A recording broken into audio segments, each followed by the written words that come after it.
All right, good evening.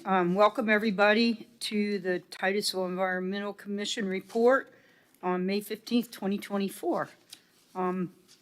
Lori, can you call the roll, please? Chairwoman Thompson, Here. Vice Chairman Myjack, Here. Member Yount, Member Tucker, Member Perez, Member Delgado, Here. Member Fliss, Alternate Member Young, Alternate Member Kosi. Here. Okay, and so hopefully alternate member Young will come in. We'll find out in a little while. Can we stand for the Pledge of Allegiance? I pledge allegiance to the flag of the United States of America and to the republic for which it stands, one nation, under God, indivisible, with liberty and justice for all.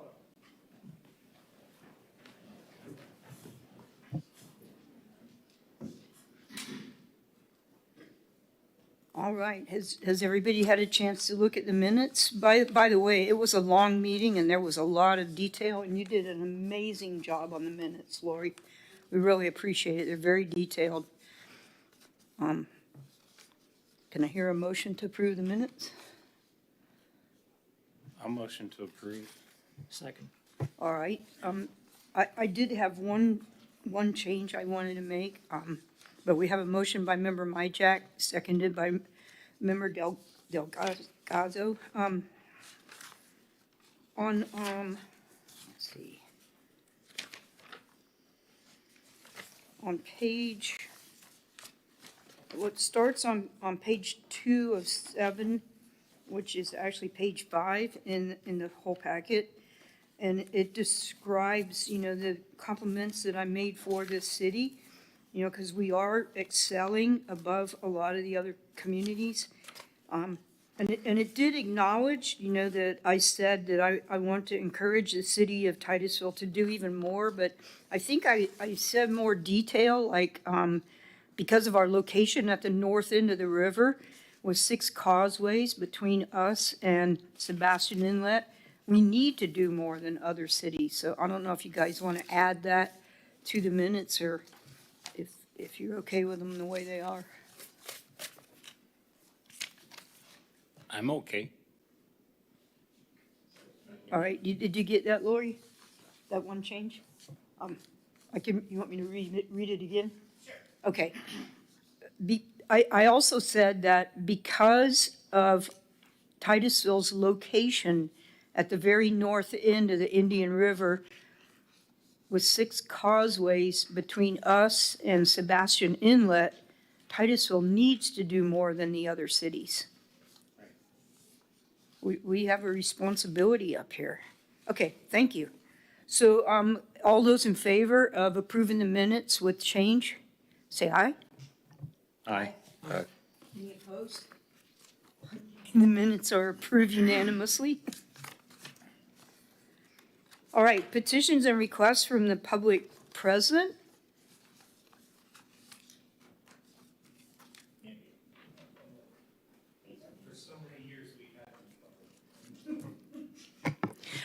Tony Schiffalo, Tropic Street. At council meeting last evening, an agenda item concerning allowing transient housing along the Indian River Lagoon in the Shoreline Mixed Use District caused several council members, including one running for District 1 County Commission, to express interest and a desire to maintain the riverfront properties vacant along the riverfront inside the SMU, to not see or allow hotel and motel use at all, and to limit further growth in order to keep it open and accessible to the citizens of Titusville, who suggest that over and over in all the surveys that they put out about what to do, and creating a riverfront walkway of some sort or parkway. This was in relation to naming Kirk Point Riverside Park. I suggest that the TEC, as the environmental experts whispering in the council's ear, to review the existing vacant lands, who owns what, what areas are already designated parks, and make recommendations to council to purchase, maintain, and repair existing riverfront vacant properties, vacant in perpetuity, for the citizens of Titusville to have river access. And this would be a really nice thing to investigate. And as the Titusville Environmental Commission, you guys are kind of the front line in protecting what we have left of the riverfront so that the citizens do have access. Thank you. Mr. Galindo, can you explain to us what transient housing along the river shore means? Transient housing in our code is sort of like a short-term rental, short-term stay. So that's what it's getting at. And so the question is, should that be permitted in the SMU zoning district? So that would be like, if somebody has a house along the river shore and they wanted to turn it into a beach, it doesn't mean that we're gonna construct housing for transients along the river shore, right? Correct. We're not gonna add any other buildings to the river shore that wouldn't already, I mean, they would already be there if they could. A lot of that property on the south end of town simply isn't buildable. And it was targeted many, many years ago in the Titusville riverfront acquisition, when the citizens actually voted to tax themselves to buy waterfront property, which would be the only way probably that we could afford to acquire additional property. But I just wanted to make sure that whatever they're talking about doesn't mean that people can build housing for transient people along the river shore. So how did it come out? What was the council's decision on that? To be honest, I don't have the backstory prepared tonight, but we can look into it and email the commission what that item was about. I was there, I know the result. I was too. Okay. No, let Michael talk about it. He was there. Yeah. Go ahead. Yeah, well, I'm not in the room, but I watched the meeting. I attended the whole thing. So, yeah, what council referred to last night was that they decided they did not want to allow hotels and so forth so they made no changes to the shoreline mixed-use zoning in that regard, which still left, as we said, some transient housing or bed and breakfast things in operation, but would prohibit the construction of, big hotels.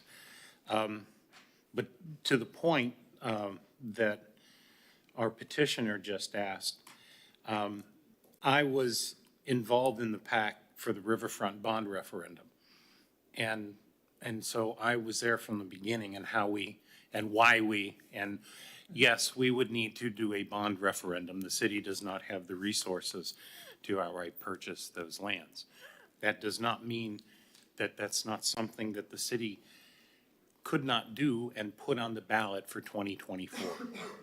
So I know that this has just been brought to us, but I would suggest one of two things. Either we take this to its conclusion, which would be me making a motion in one sense, or we add it to as a new agenda item and we move it a little bit later into the meeting so that we can progress.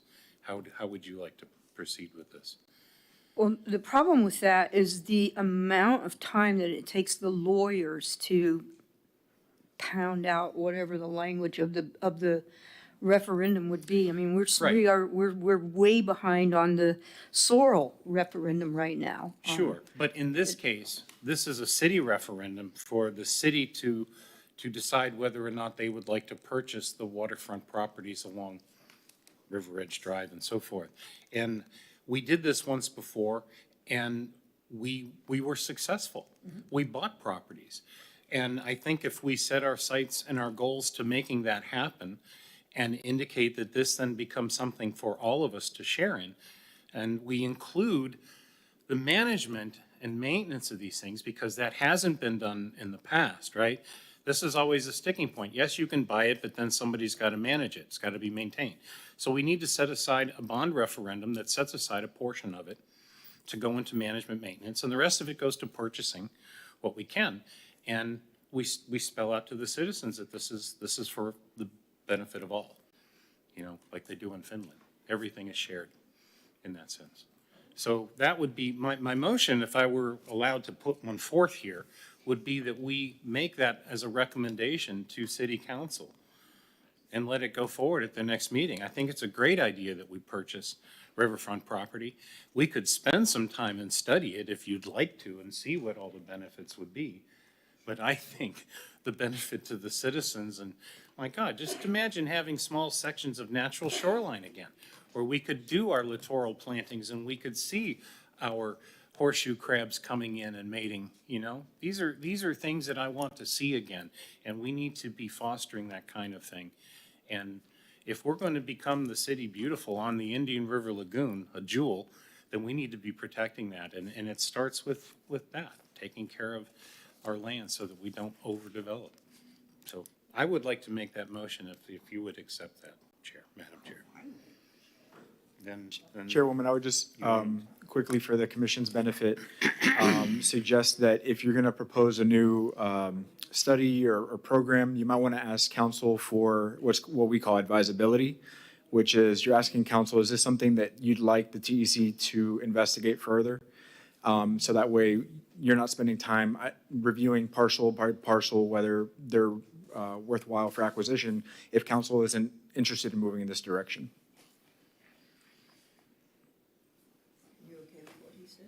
no, I think we should ask council, not staff. To clarify, I'm not asking for the commission to ask staff. What your motion would be, so you'd be asking city council if they would like the TEC to consider this proposal. And that way, once you have council's. No, that was not my motion. Okay. My motion was that the city council consider purchasing these riverfront properties, and that we let a bond referendum to not only purchase, but to manage and maintain them in perpetuity for the citizens of Titusville. That's what I'm saying, not ask staff, should we study it some more? I already studied this place enough. We need littoral shorelines, not hardened shorelines. We need places where we can grow the benthic invertebrates that the fish all eat so they can thrive. And we've been killing that part of our lagoon for years. And I'm tired of it. I want to see change. And this is a grand suggestion. And this suggestion feeds, I think, the soul of Titusville when we talk about nature and space. And that's what my motion is. So I hope we can find a second. Okay, well, I agree with you. I mean, we did the studies. We know which properties we bought. So we have the information on the properties that we didn't buy 20 years ago. I don't think it needs to be studied. I agree with you.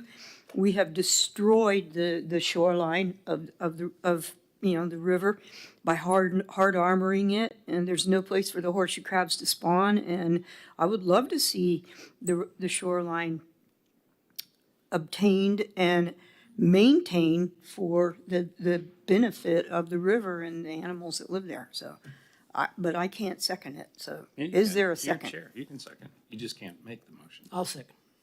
He can second too. But you can, for the record, you can second. too. You just Okay. cannot make the motion as the chair. okay. So you can always hand the gavel over to me, make a motion, and then you're not the chair, are you? So- Correct. So we have a motion by member Myjack and a second by member Delgado to advise the city to see if they will allow a referendum, right? I mean, we want to go straight into a referendum. We don't want to spend a bunch of time studying it and all of that. All right. Okay. Which lands? Do you want to specify piece by piece? This is why I was suggesting, why don't we add it to the agenda and make it a new business so that we can go into it in detail to make the motion correct? Thank you. So, Well, I would think that we would be interested in obtaining any properties that aren't developed that we didn't buy in the first referendum 20 years ago. okay, That so would- we that just would make it be- any yeah. and be done? Yeah. Any riverfront Undeveloped riverfront undeveloped properties. riverfront properties that were not purchased in the first acquisition 20 years ago or whenever it was. And put the bond referendum, I mean, up we, for if you vote. seriously want to try to do this in November, I think we have to move now. we do, absolutely we do. Time is of the essence on this thing. Okay. We have literally 2 months before it's got to go to the supervisor of elections. So we have very little time. Exactly. We'd like to make it happen, and it's going to take the city to do so. Now, we know that the city is strapped for resources, so a bond referendum is really the only option in this case. And I don't think there's anything that much more valuable than wetlands, including those on the waterfront. Well, these undevelopable properties are, if you look at their, market value or what their assessed value on the tax rolls, it's very, very little. We're not talking about a lot of money. Is there, Member Delgado? If I may. I was here 20 years ago. I lived in the city, and I remember all of that. So somewhere in the city, there is a summary, right, of all these properties that are left. So we do know from we purchased this to this is how many are left, and this is what we want the city to embark on a referendum, because there's got to be definition. Yes. And so I want to make sure that the definition is there so we don't get caught with a back and forth and play a little ping pong that, well, we don't know what to buy. And it hasn't been identified. And 10,000 other things, okay? Because I do believe, and I agree with both of you, that yes, 20 years ago, we did buy land. The land was given a designation, and those owners have been paying very little taxes because it's not buildable. So as long as we go back to some baseline, and I don't know what that is, or what's left of it from the 20 years that this happened, I think we're gonna need some help to identify what is it that we're buying. Because if I were in council right now, I would ask you the same question. What is it that we're buying? Well, it's pretty easy to look at the property appraiser's website and, Madam Chair, I understand. She said all non-developed, undeveloped I'm being riverfront properties. myself devil's advocate I'm- because I Yeah, don't, obviously it has to be a willing seller. yeah, I don't want to get to council and then they go, well, we have no idea. And therefore now there's going to be a study. And then now there's going to be things that are going to take place, and what you're trying to achieve, the November deadline may not come to be. Well, it would have to be in the next couple of months, which would mean making the initiation to the city council at the next city council meeting, which is less than 2 weeks away, which is enough time to make an announcement to them, right? That this is what we'd like to do. Then that would give them time to either say yes or no, and if yes, then direct staff to figure out what we need to do to make it happen. Well, but that's the mechanics of that, of Well, the that's the bond. timing. Of the You have to bond. You have to put the mechanics together to get the Right, right, timing right. to align. I understand. And the final has to be submitted sometime in July. I can tell you that from the right to clean water. There's a time limit that Yes, in order for them to I- get the ballot language in place, there's a deadline. I understand. That deadline's actually in August for the city, but that gives us about 2 or 3 months. If we start now and get the thing rolling, then we leave it to the city. I mean, we can't tell them precisely how to do this bond referendum. I'm not on the, I'm still before that. I'm still with the identification of the properties so that the city knows what they're gonna plan to buy. You know, is it 10 lots, 15 lots? You know, I know there's many because I drive on US 1 a lot, and I know some of the owners that do own it. And so, but if we go to council and said, oh, by the way, we want you to have a bond on all the land that you did not buy 20 years ago. That then begs what I'm trying to get to. The staff even has the data. the current data other than the tax records. So Yeah. all we have to do is like identify the pieces of property that don't say they're owned by the city of Titusville, and it's gonna have a person's name there, and then we contact that person and ask them if they would be interested in selling their undevelopable piece of property Back to the city. back, to the city. Yes. But if you're sitting on council Uh-huh. and you're asking me to send you on a bond referendum that I have no idea what the cost is or what I'm asking for in terms of dollars or people, Right, well, that's where I'm stuck. That would involve a property appraiser, I'm sure, that would assess the value of the And again, I'm properties and all agreeing with that. you guys, I'm all for it, but I think, are you stuck on the list, on how we would generate this list, or what the list is? I am stuck on when we ask council to go do a referendum, and by November, okay, and we're gonna buy land. How many pieces? Is it 10, 12? You look at the property appraiser's site, you find all those that are not owned by the city and those that are listed by individual developers that are still undeveloped, and that's a finite list of properties. And as Laura Lee said, as our chairman said, the city would simply contact and find out if they want to sell it. And if they would be interested in selling, and if they do. But this process happens after city council says, yes, go study. Okay, that's what we're asking. That's part of the program.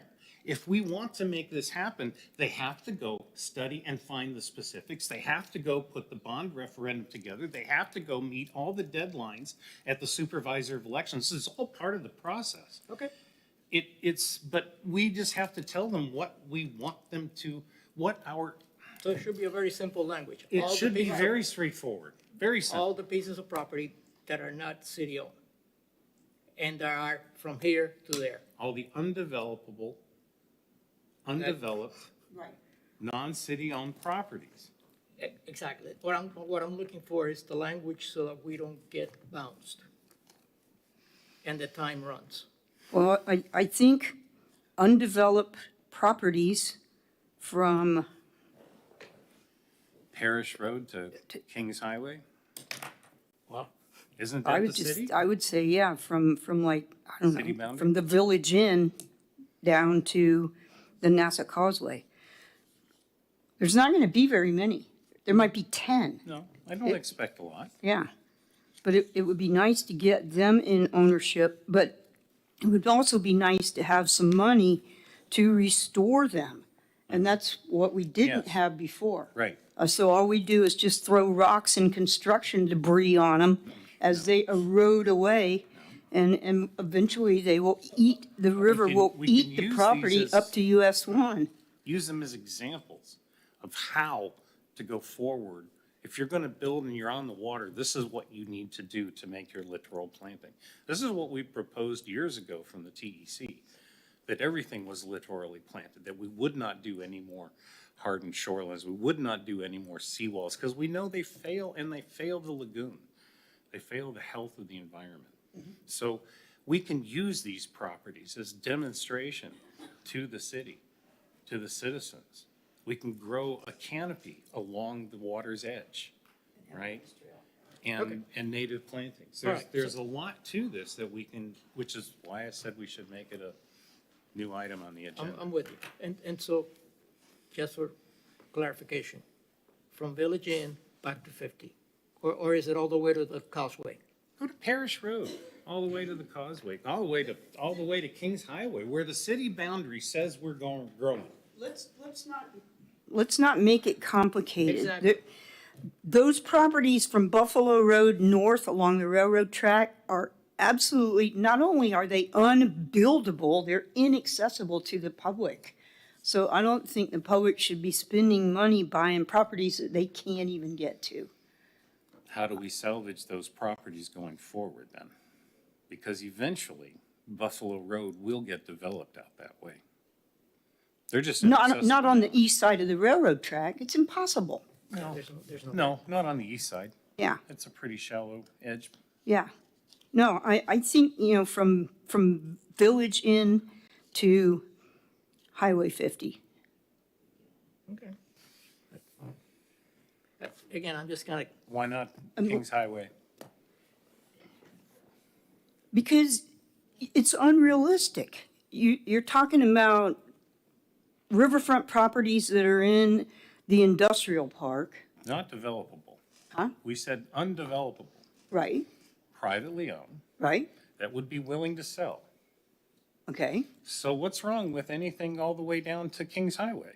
If there's somebody who owns a piece of property on the water there that is willing to sell, what's the problem?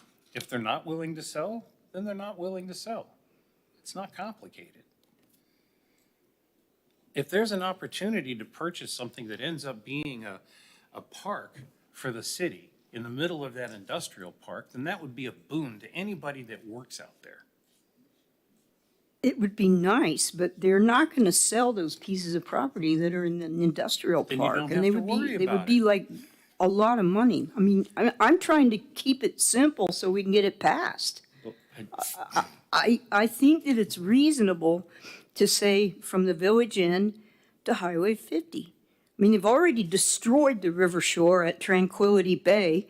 Those people that bought, there's a homeowners association that owns the big lots north of Tranquility Bay. The homeowners that live on the river shore, there's houses and stuff. I think coming to Highway 50 or to Kennedy Point, condominiums, because there's a couple of little slivers in there between Highway 50 and Kennedy Point. They might be owned by DOT. DOT owns some of that property that's down there. But I'm opposed to trying to buy all the way to Kings Highway. I don't think it's realistic, and staff would end up wasting their time, and I think we should approve something that's actually doable. And I think that those properties that are east of the railroad track, that are north of Buffalo Road, they're completely inaccessible to the public. And I don't think that we should be spending public money buying them. It's just my opinion. But, so can we make a motion that's simple, that's easy for Lori to write down? So you want to go from the Village Inn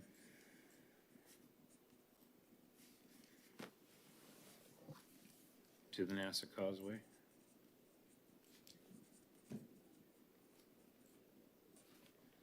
Okay, yeah. That's how we. Yeah, that'll work.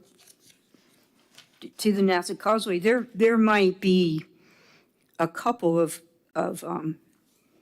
little slivers along River Edge Drive, south of the St. Vincent's church thing. But I don't think those people along Riverside Drive that have homes are gonna wanna sell their riverfront property. They might. But I'm If they okay. have a home, it's developed. That's not what we're asking for. Well, their home is there's a street between their home and the river shore, and then there's like a little tiny sliver of river shore. Like maybe Yeah, 8 feet wide. that they could put a dock on or something. Yeah, I don't think those people are gonna wanna sell. I think making it, just trying to get the rest of those pieces of property that are along the south side of Titusville, that are like south of Kirk Point Park, or whatever it's called now, that's reasonable.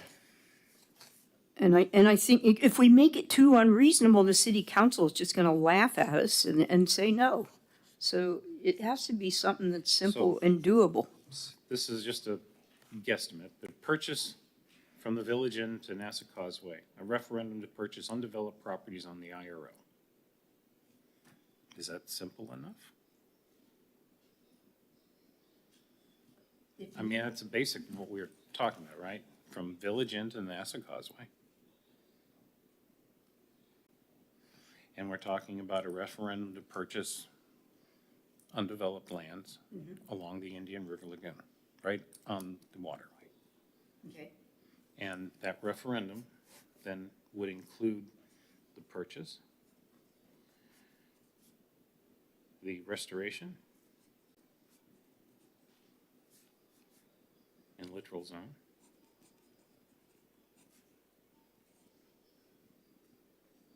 and maintenance.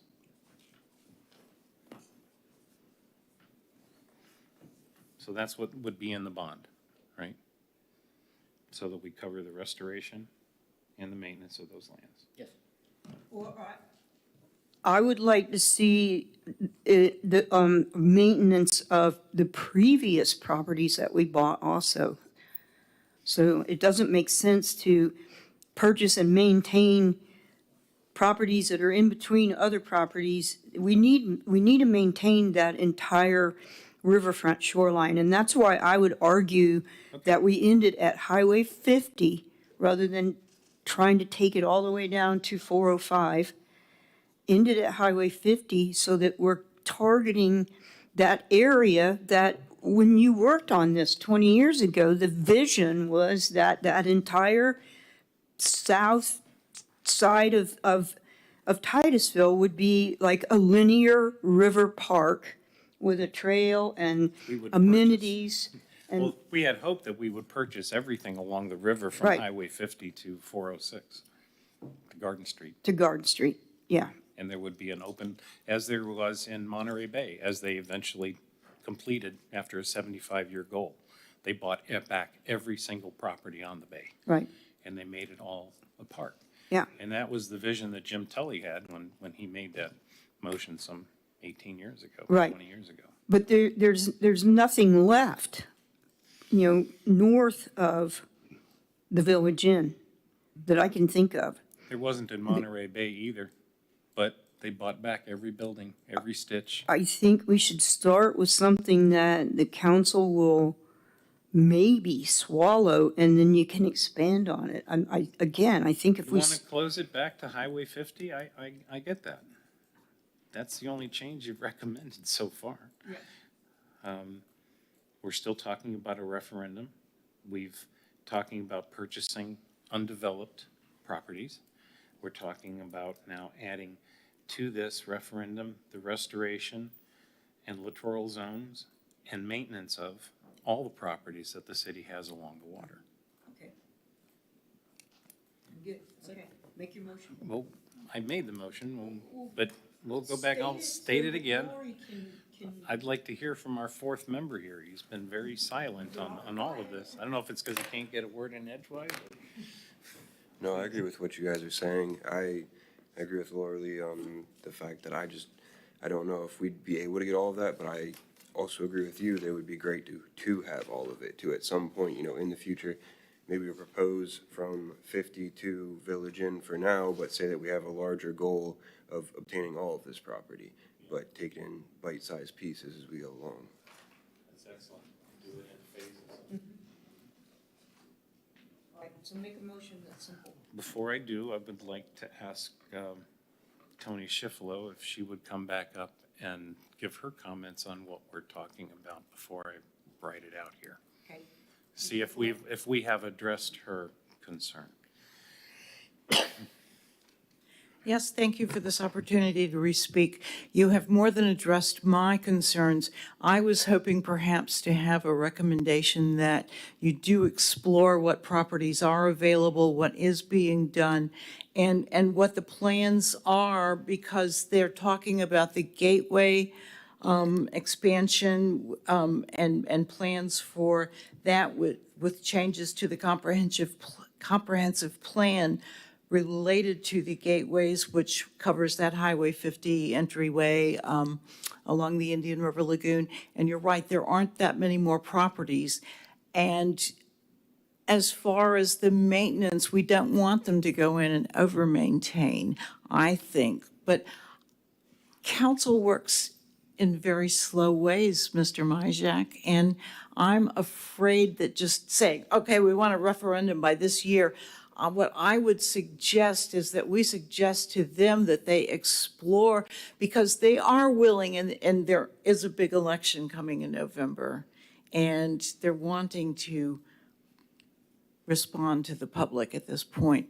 So I would suggest that you suggest to them that we explore the available properties, the vacant properties between the Village Inn and Highway 50 with the potential of buying them, purchasing them for the river walk, or whatever kind of fanciful name we can come up with. Thank you for the opportunity. Thank you, Tony.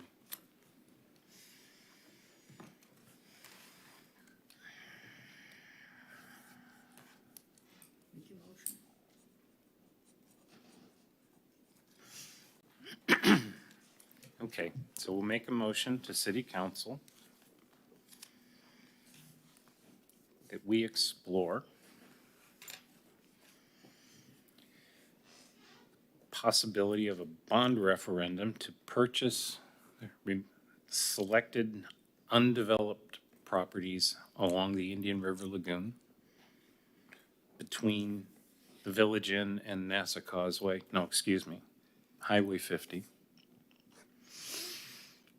And that this referendum include the redevelopment, or shall we say, the restoration of the city-owned properties along the water into a natural and native state, including canopy and understory plantings. And that the littoral zone and then the maintenance of these properties also be managed and maintained accordingly, so that we can demonstrate to the city of Titusville, to the people of Titusville, how we take care of our lands along the water.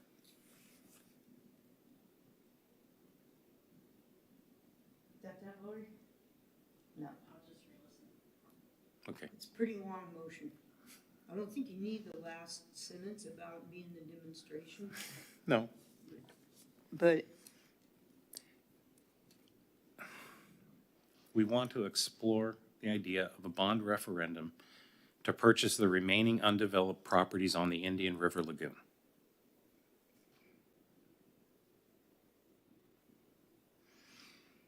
That needs to include not only the purchase of the existing remaining undeveloped properties, but also the management and maintenance and restoration of those lands to their natural state, of all of the properties. of all the properties to their natural state.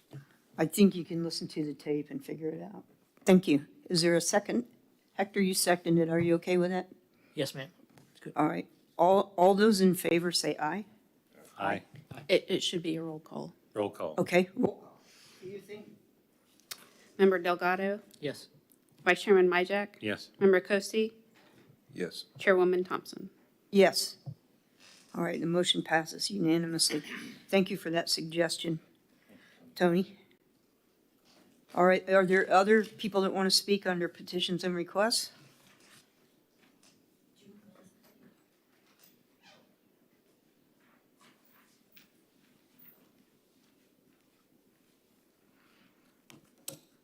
Good evening, guys.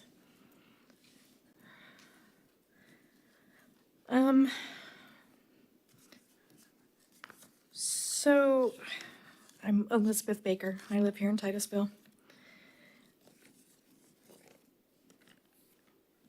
On April 7th, I was here across the river on Gator Creek and discovered a ton, hundreds and hundreds of dead horseshoe crabs. I contacted FWC, went through the proper channels, filled out an online form reporting this kill. And it was weird because they were just piled and piled and piled up, and they weren't eaten. There were flies, it was stench everywhere. And I just couldn't understand why they weren't actually on the shore. They were up in the mangroves, and I was very confused. So I made this FWC report, and I contacted Miss Bailey with Fight for Zero. She, in turn, and I'm sorry, Miss Thompson, I'm confused about this, so I'm not here to cause a problem. I want to ask questions here. Because she contacted you, Miss Thompson, and was told that it was raccoons that did that and to unreport the FWC report because it would cause a panic. I was beside myself thinking that I had done something wrong. I went back out there the next day on the 8th, confirmed what I saw, took a ton of video, and I mean, they were dead. They were dead. They weren't eaten, they weren't molted, they were dead. We consulted with an environmental scientist that works with Fight for Zero a lot, and they confirmed that, you know, looking at these pictures, absolutely, these animals were dead. We, you know, how did they get up in these mangroves? Why were they piled up? And since then, I have reported, or I've contacted FWC and asked them the same question, like, what on earth did I do something wrong here? Is there even a way to unreport? Is this normal? Are there deranged murdering raccoons going around and piling crabs up? And they have told me, no, that was definitely not raccoons, and you certainly did the right thing. So I'm upset, I'm confused, I don't understand what that was about. It seems really unlikely that anybody in Titusville is actually going to panic over something like that. The only people that I could see panicking are maybe, unfortunately, people that would lose money. I mean, but the people don't seem to really, I mean, they care about the water, but like nobody's going to panic over that. Nobody panicked when there was a sewage spill. Nobody panicked when there was all sorts of other horrible things happening. So, you know, I guess I'm just really asking for an explanation and like why would I be told to unreport something to FWC? Like, and I'm sorry, I feel horrible doing this, but I feel like it really needs to be put on the record. Oh, thank you. I'm the one that moved the horseshoe crabs off the shoreline. They were killed by raccoons. There are, our horseshoe crabs, they only nest during high wind and high wave events. There is a certain percentage of crabs that get turned over in the process during a massive spawn. Most of those crabs died because raccoons killed them. They turn them over and they rip their insides out and they eat the eggs out of the females. They leave them on the shoreline and the shoreline gets blocked by, so there are times when there are so many dead horseshoe crabs that the live crabs can't get up on the beach to spawn because they can't push the dead crabs out of the way. There is a group of volunteers that work for FWC. The program is called Linked with Limulus. We've been working there for 6 years now. We've been doing this for 6 years. I have photographs from 4 years ago during a year that we had 60,000 crabs that we counted. We had 10 piles of dead horseshoe crabs. There were probably 5,000 dead horseshoe crabs in piles along the shoreline. So if you have a way to enable the horseshoe crabs to continue to spawn and still leave the dead horseshoe crabs on the shoreline to block the live crabs from being able to get to the beach, I'd like to hear what your solution is. I mean, we are down there, we're volunteers. We are doing our best to enable the horseshoe crabs to continue to spawn there. I've complained to the Wildlife Refuge about the number of raccoons that come out. They're especially vicious underneath the mangrove clumps. There's so many dead horseshoe crabs underneath the mangrove limbs that is a literal wall that the live crabs cannot get to the beach. I was told by FWC not to worry about it. I'm sorry, U.S. Fish and Wildlife Service, that this is a natural thing that happens in nature, and so they're not gonna trap and move the raccoons, which is what I asked for, because the carnage is unbelievable. And Ms. Schifolo can confirm what I'm telling you. Okay.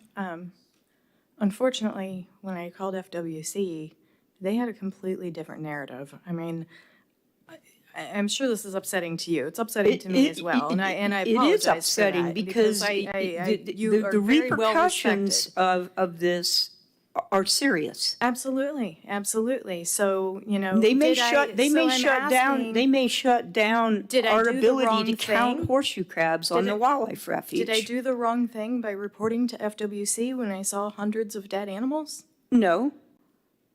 But you could have called or reported back to FWC that we, you know, that you found the cause of why all the dead animals were there.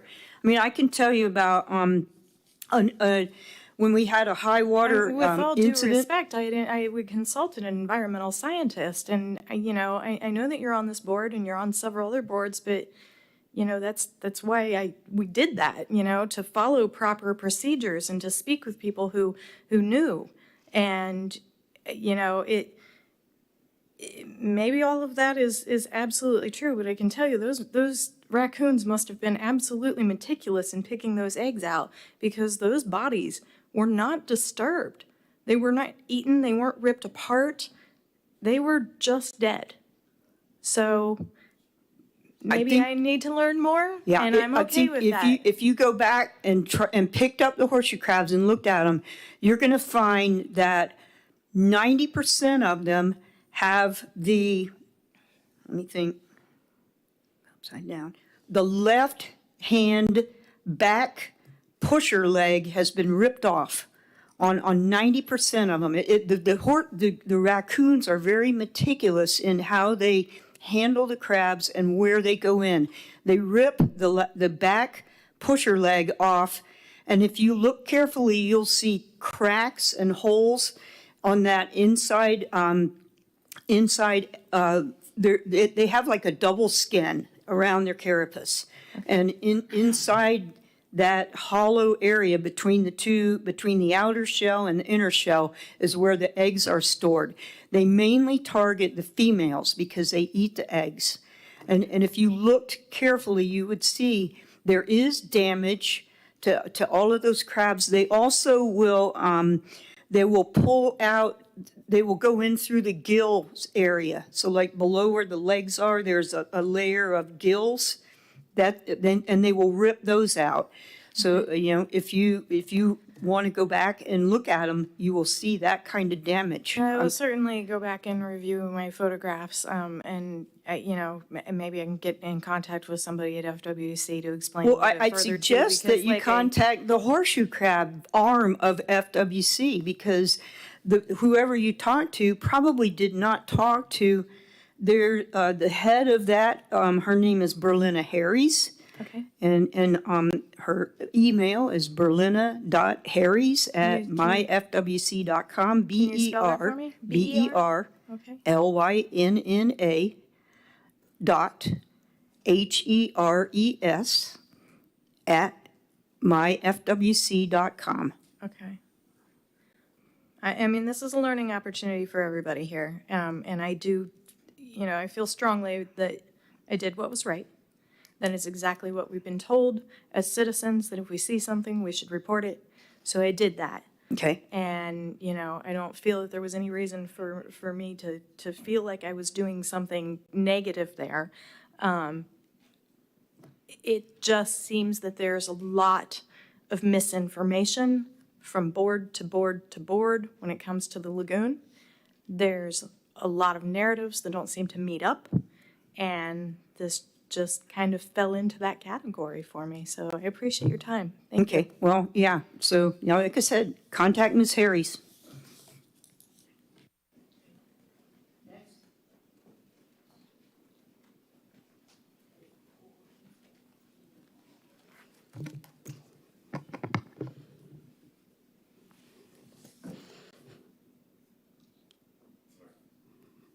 Hello, Stella Bailey, Cocoa, Florida. First and foremost, I want to say there's some of you I've never met before. I am a stakeholder in this community in Brevard County, and it's because I run a nonprofit organization. I also run a business, and I also am a journalist. And that interaction right there, I disagree to a certain extent. And the reason why I disagree is because our organization, we work in environmental health. Our main focus is human health.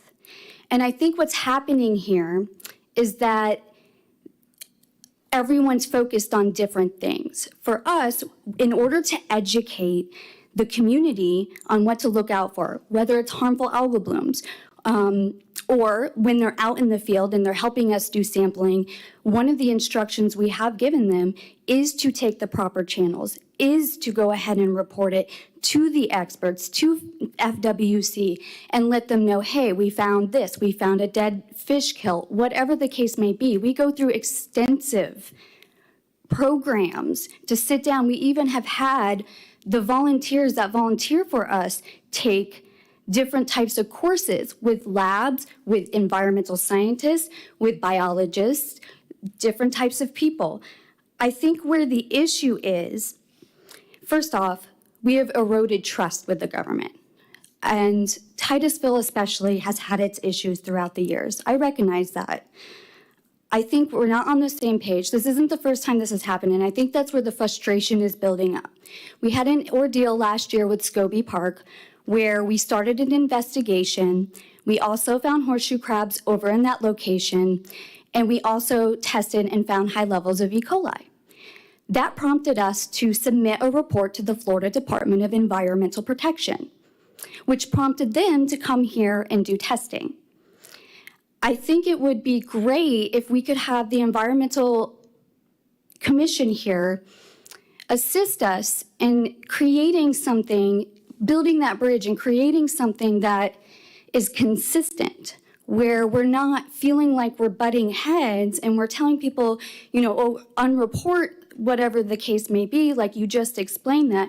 And again, I don't want it to feel, I know it may feel like you're being, I'm really devastated and hurt by this because I respect you in this community. I respect what you do. I respect your passion and your love for the water.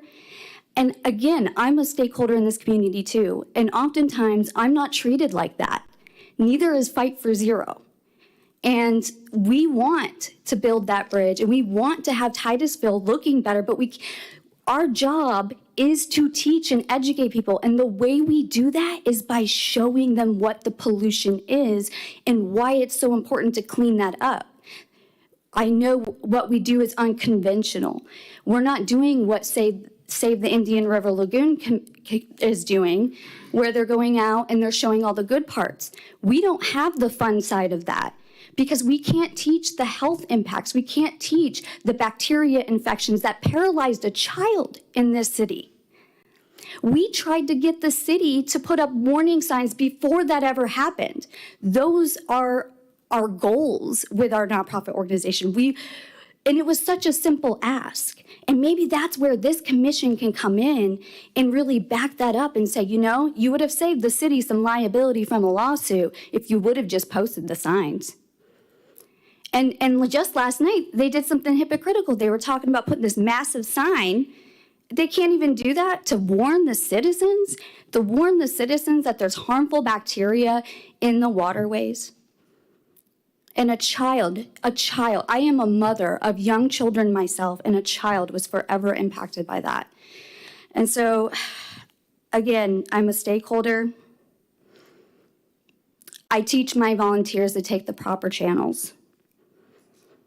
And I do want to offer a one-on-one meeting with some of my volunteers, and maybe we could go over that information so that we have a consistency there.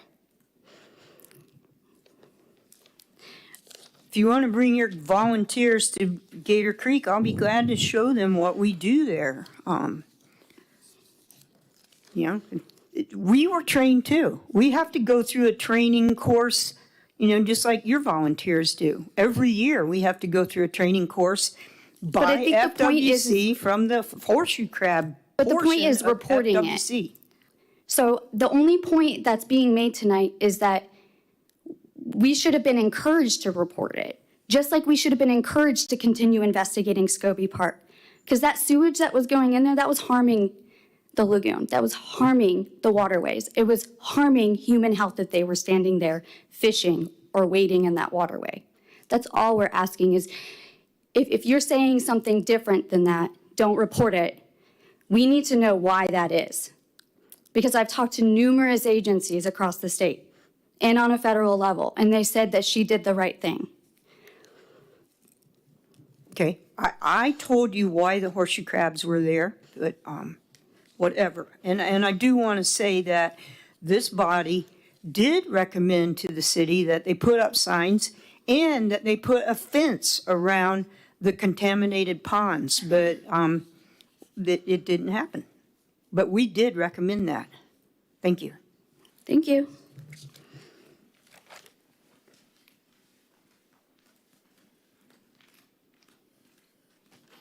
Good evening. Kristen Lartie, Cocoa resident, Brevard Cares Citizens Coalition Facebook group founder. Trying to get all my words in here.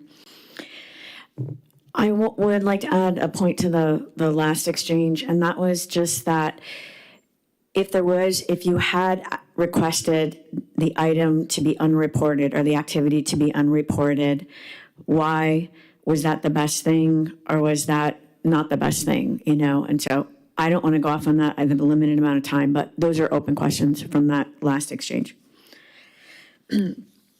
So today, I want to start my comment by acknowledging something that is happening this week down in Rockledge with the Rockledge Tree Drive massacre of the trees.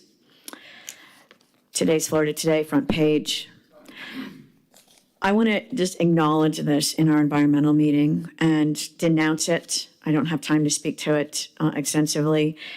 I just think it's heartbreaking, really. It's just heartbreaking to watch this happen. Many of you were here when we had the Winn-Dixie massacre a few years ago. And I'd like to denounce the commissioners on this. And specifically, this happened in Commissioner Goodson's district, but it was not objected to by our Commissioner Pritchett, and it was enabled by our county attorney, Morris Richardson. So I'd like to say that on the record. The next commission meeting is the last one for 7 weeks. That is next week on the 21st at 9 a.m. for anybody who cares to participate and might have some thoughts on that. My topic is going to come back to something that I've started talking about last year regarding the performance measures and the metrics. This city needs metrics. And we were obfuscated last year because, as you know, I weighed in heavily last year. I even helped to put together a report on the city manager's performance measures. And I do appreciate that at the last meeting that there was an item that was voted on to request the city manager to come here and to provide a presentation on that. And I am intending to read some of his performance measures so that we can start getting some of this into our psyche of what the city manager has. And I have questions of, outside of his objections and where he's had, and he's giving pushback on that, how can the city of Titusville have performance metrics? How can we be measuring our pollutions in, our pollutions out? How can the citizens feel comfortable that we have metrics? So if it's not this method, what is the method? Mr. Parrish last year had said perhaps the TEC can devise its own method, but we need metrics. Mr. Majek has spoken repeatedly about metrics. I think there should be some insisting on that in coming up with a process. So I would like to read some of the metrics that the city manager has. Very quickly, I would like to say that he has included from FY 2024, acquire state revolving fund loan for completion of enhanced water treatment project, inspect all industrial wastewater discharge permit holders, advise and hire sustainability staff for public works to support plan efforts. He has developed code amendments to encourage sustainable development and redevelopment, implement projects utilizing LID, and then there are some that seemed more lagoon specific to me.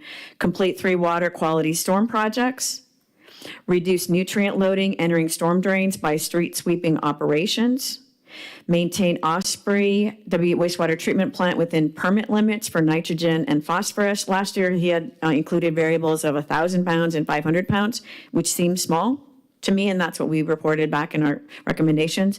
Maintain Blue Heron wastewater treatment plant within permit limits for nitrogen and phosphorus, prevent sanitary sewer system overflows, and then maintain 0.6 milligram chloramine residual to all water system customers per DEP disinfection guidelines. So we end up talking, and Ms. Baker gave an excellent comment a few weeks back about appearances.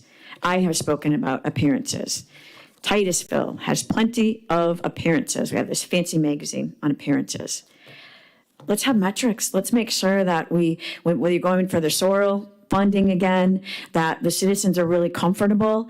As a resident, I feel like there's some positivity, there's some enhanced positivity, and I just want the real deal. I want to know what the real deal. I don't need to be confused, as a voter or resident.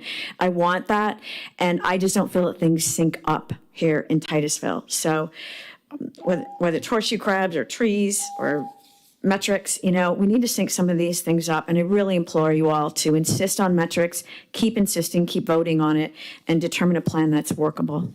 Thank you. Ms. Conklin, did you want to talk under petitions and requests? No, ma'am, thank you. Thank you. That's it for petitions and requests.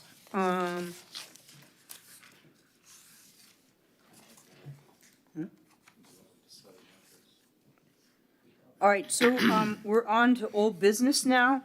So we have the proposed amendment to the TEC bylaws. Mr. Galindo, you want to give us a rundown? Actually, I'll let Abby take the wheel. Abby's at the wheel. Okay, Abby, can you give us a rundown on this? Yes, so if you remember, Member Yount, who isn't here this evening, he proposed to the commission to consider the removal of item 6, which is the petitions and requests for the public. And the commission voted to add discussion of amending the bylaws to the April 10th, 2024 meeting. And at this meeting now, you will have the ability to vote on the proposed amendment. It should be attached, the strike-through language, so that you can see what that would look like in rearranging the order. So it would be item 6 under your order of business. Let's see.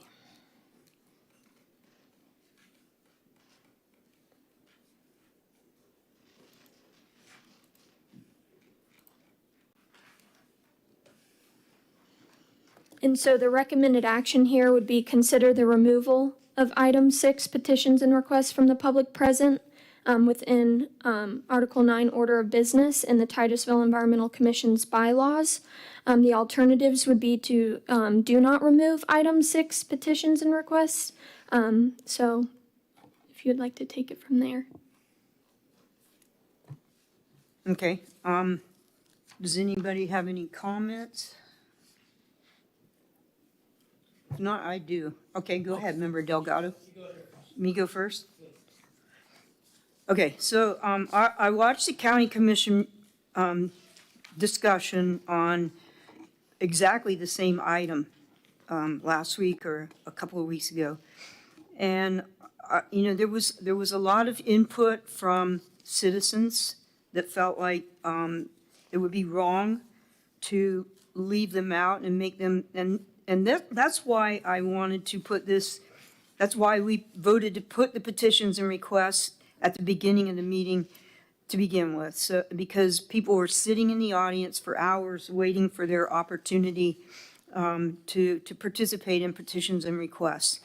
And so there was a lot of discussion, but then they ended up voting in a positive way to move their petitions and requests towards the beginning of the meeting, but it had 3 stipulations. They voted to devote 15 minutes at the beginning of the meeting to petitions and requests. Now, the county commission gives you 3 minutes, so that would give 5 people an opportunity to speak. And then if there were more than 5 people, everyone else gets to wait till the end of the meeting. The second stipulation was that the comments on the petitions and requests could only be on non-agenda items. If you want to speak on an agenda item, you needed to fill out a speaker card. The third stipulation, that there would be no political campaigning. You can't get up and say, I'm running for county commission. So those are the three stipulations, and the county commission voted probably 4-1 to accept that. So I would be in favor of, talking about having something similar rather than just totally killing petitions and requests at the beginning of the meeting. I would be willing to, consider something like that. So I'll open the floor for discussion. Chairwoman, I just wanted to add real quick that Member Perez wanted to share that he didn't support removing the public petitions and requests. He believed that the public should be allowed to comment and that he thought there were other ways of addressing this issue. Thank you. Yes, and I second that. I do believe I cannot support taking that out. The people belong in the front. We should not make them wait. At least not the way it was meant to be, but, we're here for them. So therefore, at the end of the day, at least from my end, I don't mind going home after 8:30 if we need to be, because we have people here that want to talk. So in that respect, I would like to keep it now. Can it be modified? Possibly. I think there were some good things that came out of the county meeting, because there was some good dialogue as to what is it that we want to put into that front end. But I don't want to constrain it to the point that, there's a path that actually blocks this stuff. Now, the political stuff, I don't think it has a place, okay, to begin with. But just about every other stuff, as long as within the boundary of what our scope of work is, should be heard, good or bad, doesn't matter. That's what I come once a month and spend the time and listen to it. So that's my perspective on that. So I do agree with Member Perez, and I believe I do agree with you. All right, thank you. Anybody else? I'm on the same page as you guys are. I think it's a requirement that we listen to the public and what they have to say. I think your idea of having 5, maybe 6, we have a 30-minute time frame there, since we have 5 minutes per speaker, but put a limit on how many minutes we devote to that per meeting, but still have it at the beginning of the meeting. Member Majek? I also agree with Tom Perez, Member Delgado, and new guy down there. Member Cozy? Member Cozy, yes, I must learn your name. I predate all of y'all here, and I remember when we didn't have petitions and requests. We were meeting in the round room downstairs. There was no public. We wanted the public, but they weren't shown, they weren't showing up, they didn't know we met, everything was behind closed doors essentially. And so we decided to put this here. I do see one error in that non-agenda items for petitions and requests should be item 6. Right now, we just have petitions and requests from the public present, and to me, that should be the second petitions and requests. What we want, or what we don't want, is people coming up at petitions and requests and talking about agenda items when they will have time to talk about that later. That, to me, is redundant and a double use of time that I think we can avoid. So if I were going forward, my proposal would be that we make 8 number 6 and the old number 6, the new number 8, and be done with it. That way we have petitions and requests for non-agenda items up front. Then we have our agenda items, and then we can have a petitions at the request for anybody left. They can talk about whatever they want, including what we voted on. I'd like to hear the aftermath from them too. So if we were going forward, that would be my suggestion, but I would not against this particular motion to approve. So I would vote to deny. Well, you want to make a motion? And that we move 8 to 6 and then move 6 to 8? I think, and I get the evil eye there from Eddie, I think what we have to do is make a motion to change it again. Chairwoman, we have 4 cards on this item too. Yeah, I would have to make a motion to change it again, and then we'd have to bring it back before the TEC to vote on that change, because it's got to be here in writing before us before we can vote, and we're not voting on what's in writing. if we do get to the point of making a vote. All right, well, let's listen to the cards. Then we'll vote on whether we keep this or deny it. Hold, first card. Tony Schiffolo.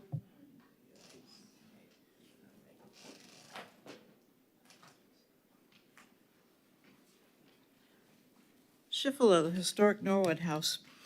I think, Mr. Majak, it already is petitions, number 6, petitions and requests from public present, non-agenda items.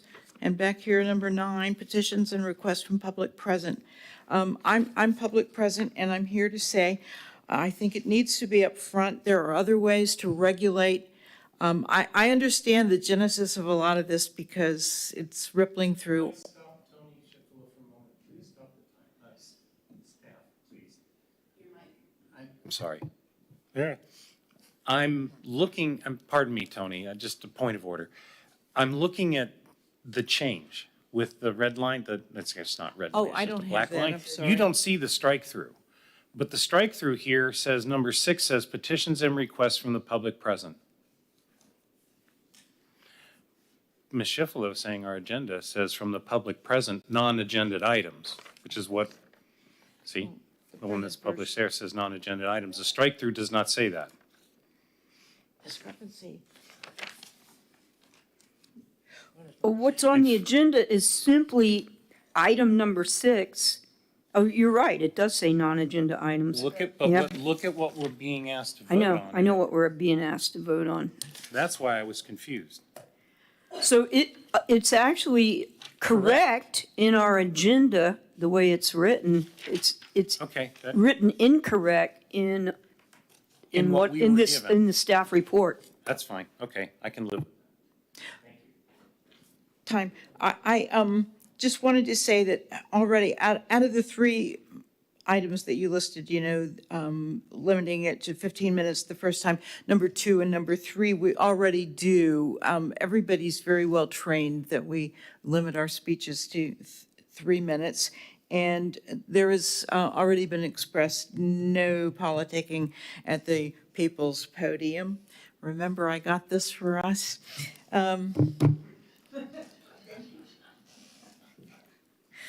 I love it.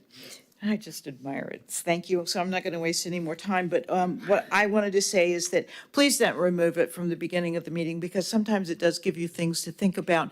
And I don't mean to get into long discussions. That's another way maybe we could regulate it is to say, thank you, Ms. Schiffolo, that's a great suggestion. And then later on item number 11, which is discussion of future agenda items, you put it there and say, okay, now we're going to consider this.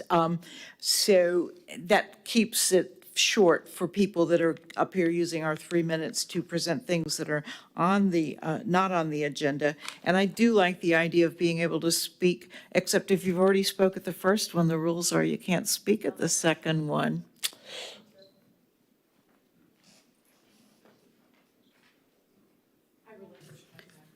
Kristen Lordy.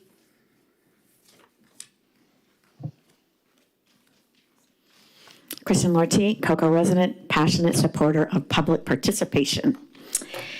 I'd like to, once again, piggyback off of something that Ms. Schiffolo just said. It is corrected in the council meeting that there's a before or end, but not at this meeting. And I like that at this meeting. And I like that Mr. Member Majak just said that, there can be things that come up that somebody wants to talk to at the end of the meeting. So my position is, if it's not broke, if it's, let's see, because I know my mind goes into analytical places, but we're trying to fix something through policy that is not the part that's broke, if there is a breakage. We are trying to fix something by penalizing the public participation, and that is not the fix. And quite frankly, I would actually say that while I can acknowledge that the meetings go some hither and the thither after someone puts forward a petition or a request, it's really not us that's happening because the time clock is running. It's actually because you guys discuss what has come up. And truthfully, I like that. So I would rather have a messy meeting where you actually discuss an idea that I'm presenting while I'm here, right here in front of you, than to have all this extra layers of having to come back, or it goes to nowhere, or someone has forgotten about it. So I would rather have what you guys are already doing than to punish the public and put us to the end of the line. Now, with the adjustments, I am also an expert at the county commission, and I have been studying their policy and how well or not well it works. Their former policy of trying to put the public at the end has failed so miserably that even they have to adjust it. Now, the only reason why the tenets that Ms. Thompson, that Chairperson Thompson noted, got into that is because our commissioners are so parsimonious with their public participation policy that in order to get the votes, that's what was needed. So now the commissioners are now they have a lottery system that will likely happen, which we may never see as the members of the public, because exactly which 5 members of the public will get to speak at the beginning of the meeting. Do you have any faith that it will be the first 5 speaker cards that they get? Or do you wonder if it will be one of the commissioners' chosen people who just happens to have their card pulled first so they don't have to sit through the 4-hour meeting or the 3-hour meeting or the 2-hour meeting? So they have opened themselves up still, even with what they attempted to do, to more public complaint and scrutiny. And the whole campaign idea where we're campaigning, I mean, you're fixing, once again, an issue that is really not there. I do not believe, as Commissioner Pritchett personally, that has some issue with believing that there's campaigning. I haven't witnessed it. What happens, though, is that when members of the board receive criticism, they can perceive it as someone is campaigning, as when I recently gave consent agenda comments, and which Ms. Pritchett said that I was campaigning from the dais, and I'm not even a candidate. So that is a slippery slope. It's just a slippery slope. So please, please, just leave this the way it is. If you want to have shorter meetings, then you would need to adjust how you do the discussion, make it a future agenda item, whatsoever. But the public should not be penalized. So I wanted to make sure that I said that. Oh, I want to add that on the meeting minutes, I didn't want to take time under that one, but this is a meeting minutes item about this. I felt that I wanted the meeting minutes to contain more robust discussion from last month about the commissioner discussion, and then also my comments, because I made some targeted comments about this, one of which was that I talked about the Robert's Rules of Order, in which I did go to the workshop that I told you about, that the meeting was happening last week. And one of the items that they said was that meeting minutes can get changed at any time. So I'm just referencing that. I want my comments to be stated in full. I appreciate when they are. I ask that they are. And I think that there are ways to run a meeting more efficiently without punishing us. And that the city council, if we want to run it more efficiently, the city council manages to get through every meeting, through the petitions and requests, and it really doesn't slow it down that much. So, if you have to have a time constraint and you decide not to talk about it, they do it that way. But I happen to like the fact that the way you guys do it now hears from everyone. You currently have one of the best policies in Brevard. Let's name that. And you are considering doing something different and setting yourselves up for a lot of public complaint. So please don't do that. Thank you. I'm going to need a clarification from you, Ms. Lordy. You said that you thought it was okay for people to get up and say, I'm so-and-so and I'm running for county commission? It is okay for someone to announce themselves at the podium, and as has been done, it is okay for me to say, my name is Kristen and I'm running for county commission. What's not okay, and Titusville has a policy, so the city council has a policy. What's not okay is if I give you a stump speech after that. And Mr. Sheridan just did it, the state Senate candidate, he just did it a couple weeks ago. You're able to put a badge on, and then you can announce yourself, but then you're expected to speak to the item or to something that is relevant to the meeting. So that's the thing. But because there's been confusion here in city council, because one of the members of city council tried to interrupt that with the point of order recently, but I went back and circled back, and I had the mayor, and he went and talked to the lawyer, and that individual, which is spoke here before, they then announced themselves as the commission candidate, and then they were not interrupted. So I believe that a person can announce himself and wear a name badge, but they cannot politic from the podium. They can't, and so I just don't see the point of adding something into the charter that is currently not an issue. You're not having an issue here with that problem. And if you do, it is a slippery slope. Mhm. Okay, thank you. Next. Estelle Bailey?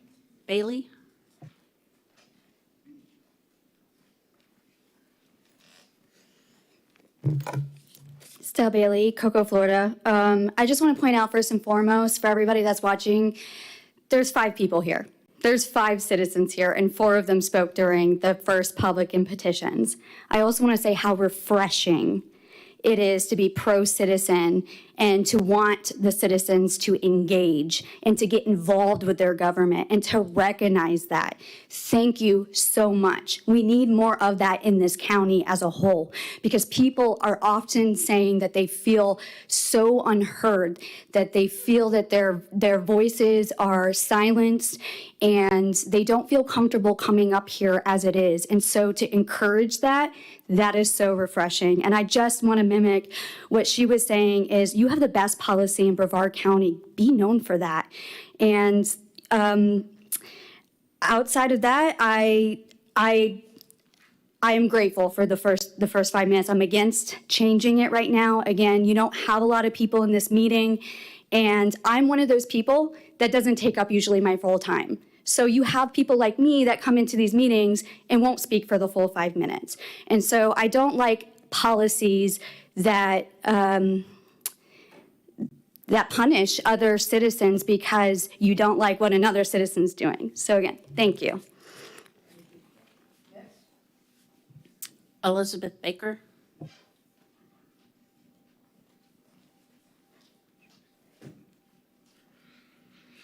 So, what they said, please don't remove this. Nobody should ever have their voice taken away in any capacity. And encouraging the public to speak often and to speak loud is exactly what we should be doing.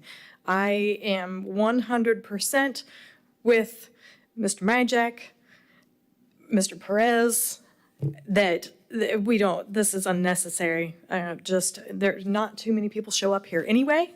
So give us all a chance. Give us all a chance to speak as often as we possibly can. Thank you.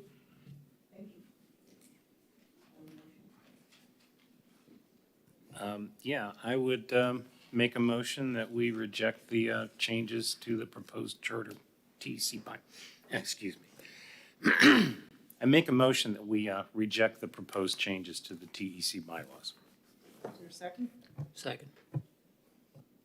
All right, there's a motion by member Majak, seconded by member Delgado, that we reject the proposed changes to the TEC schedule. All those in favor say aye. Do we Aye. need a motion, a roll call vote on this one? Oh, yeah, probably, yeah, we probably do, Lori. Vice Chairman Majak? Yes. Member Kosi? Yes. Member Delgado? Yes. Chairwoman Thompson? Yes. All right, so now I have a question. It is correct in this document that is the agenda, but it is not correct in this document that is our package. So that's an update that we'll have to make in our agenda software. It auto-generates the format, and it must not have been updated the last time. So we don't have to, like, vote to bring this back to the next meeting? Good.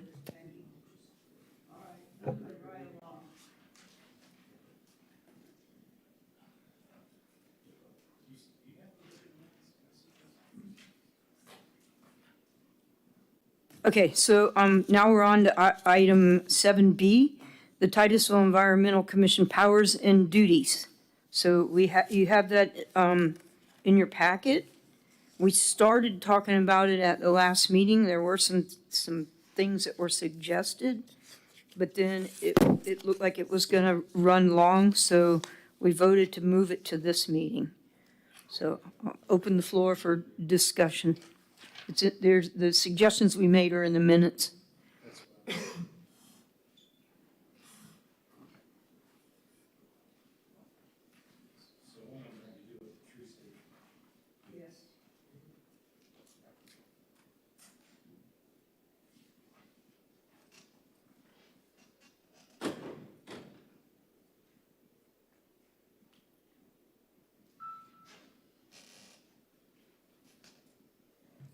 was trying to get to the specific powers and duties that Well, I made notes on my thing. And the note that I have is under, section 31-121, powers and duties, under section B, specific responsibilities. Number 2, let's see, to review and make recommendations to the Planning and Zoning Commission and the City Council on environmental, water resources, and environmental sustainability issues pertaining to the adopted comprehensive plan of the City of Titusville. Someone said we should make this item number 2, it should be item number 4 under item 5. Okay? Yeah, you made that suggestion. And then the other thing was that under item number 5, number II, recommending incentives for residents, businesses, developers, and organizations to practice environmental conservation and sustainable building practices. Your proposed plan fits right into that. The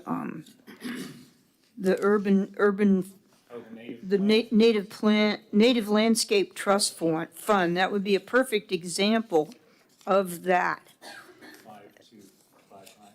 5II.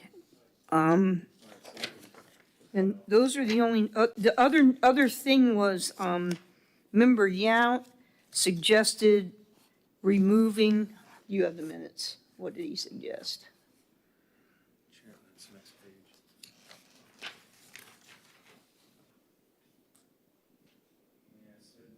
According to RBG Foundation, there are 4 main criteria to meet for Tree USA.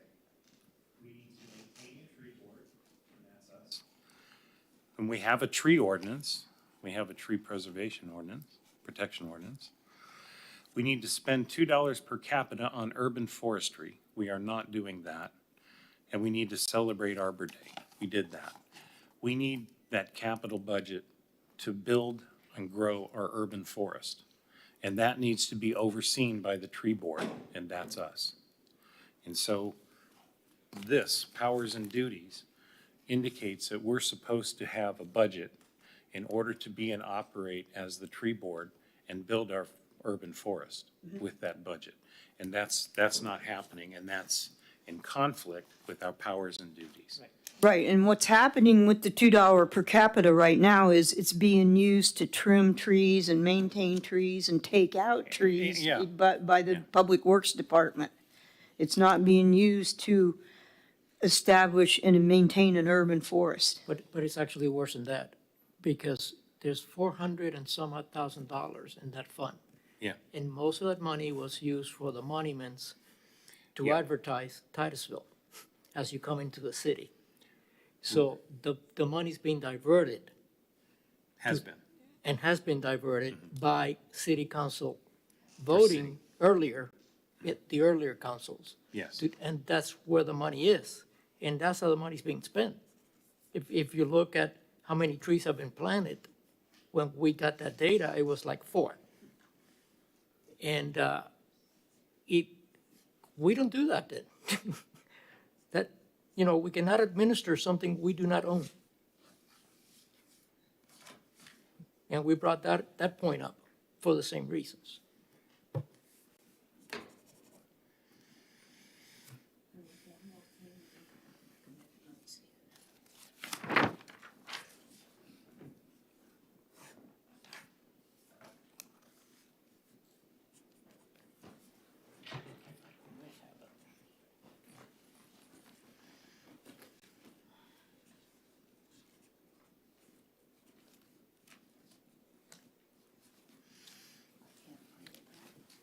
Well, All right, so what do you guys suggest that we do? Do we add the language that Member Yount suggested to the power, specifically to the powers and duties under specific responsibilities? Where's the part about, oh, okay, so item number 6, that's where it talks about establish Titusville as Tree City USA and act as the tree board. It shall be the responsibility of the tree, oh, I remember now. Well, we'll get He said, get rid of all of that other language there and then insert the 4 duties instead of Yeah. well, instead of us administering the plan for pruning and planting and replanting, removal and disposition of trees and shrubs in parks, along streets, and all the other public areas. The Public Works Department they're already doing that with our $2 per capita. No, they're not. Well, They're knocking trees out of the roadway like they are in Rockledge. And we are not seeing any budgetary identification of those $2 per capita. None of it. I want to see a line item. It says Tree City USA, that's us, acts as a tree board. That's our responsibility. And those identification marks there from Tree City are part of our requirements to manage that per capita. And right now, we're not getting to do that. That's a responsibility that's not being granted to us, even though it's listed in our duties. And about a year ago, Bill Klein asked for an accounting of where the $2 per capita was Right. going. And Public Works did They give rolled us it- a yes. report. They you know? rolled it into another expenditure. See, it's covered here. There's no budget line item whatsoever for the $2 per capita to cover trees. There's just a general road maintenance budget, and they're saying, we're spending it here. Right. Well, is that what the Tree Board USA voted on? No. Why? Because we weren't asked. Why? Because we're not acting as a tree board. We're not doing the duties we're assigned in this. So what you asked, what I do? I would make 2 motions. The first one would be that we would move 2 under 5.4, 5.I. And then 2, second motion, we're going to fix this thing with the tree board and either make a request of city council that either we amend this and fix it, or we find another tree board that can do this, because we're not being granted the capability and the resources by our city to execute this requirement. And I know we're going to have some cards, so before we make a motion, that's what I'm thinking. Let's listen to the cards. Just have one. Kristen Lordy. Okay?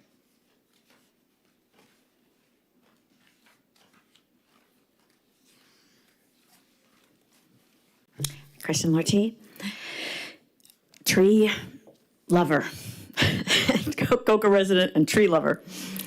So as I'm thinking about this funding issue and where the money has gone, and so I'm definitely aware of Mr. Klein's persistence in talking about this lost budget and the tree beautification project and back to appearances rather than let's just plant trees. My advocacy would be to make a motion to get the budget right. So to have the $2 per tree and to insist on that, and to insist on it by just making the motion. We want to see the budget. We want the accountability for the number of trees that are planted each year, and to have that visibility, because that visibility isn't there. It's not currently there. I would like to see the city petitioned to do it the right way. However things happened, wherever the money has gone, even for these minimal, it sounds like what you're discussing is the modest request about the tree board and that $2, or whatever, but that there just has to be a budget of money so that you can see. And then, I don't know how the rest of it gets baked in about saying, we're uncomfortable being a tree board. Really what you're saying is, I'm uncomfortable being a tree board because we're not planting enough trees. I don't have visibility into the money and the funding and how this happens. And I think it's a reasonable request. So I think the reasonable request to council is to make that motion and to insist on it, and to continue petitioning. And then if there's silence on it, as I talked about last month, is to make sure that that request is reflected in your biannual report so that it's clear to yourselves, to the residents. So if they continue denying it, at least it's documented. Make sure the minutes are right on your request, that your request is accurate enough, and get it logged into the report. And then everyone already speaks at city council meetings. At least 2 of you speak regularly at city council meetings to keep this on the forefront. But I'd always rather try to use the budget we have, use the policy we have, and just do it right, and get it right now. So that's my advocacy. Thank you. Thank you. I agree with her. I mean, we have a list, and we've looked at this thing a bunch of times. We should be doing what's on this list. I don't see anything that we could change other than your suggestion of moving B2 to where it came under 5 so it would become 5 IV. So why don't you make a motion for that to begin with? Let's get that done. All right. So I'll make a motion that, let's see, section 31-121B2 be moved to 121B5, subparagraph 4. Is there a second? I'll say. All right, is there any additional discussion? All right, we need a roll call vote, Lori. Member Delgado, Yes. Member Kosi, Yes. Vice Chairman Majak, Yes. Chairwoman Thompson. Yes. Okay. Now, do we want to create like under B6, do we want to create a like 4 eyes, like 1 eye, two eyes, 3 eyes, and an IV, and add those 4 items that Member Yount suggested? So we would be, it would see how 5 has these eye things? 6 would have the eye things, and they would include these. Let's see. 4 criteria to meet in order to be a Tree City, USA. So, I'll read it. Mike?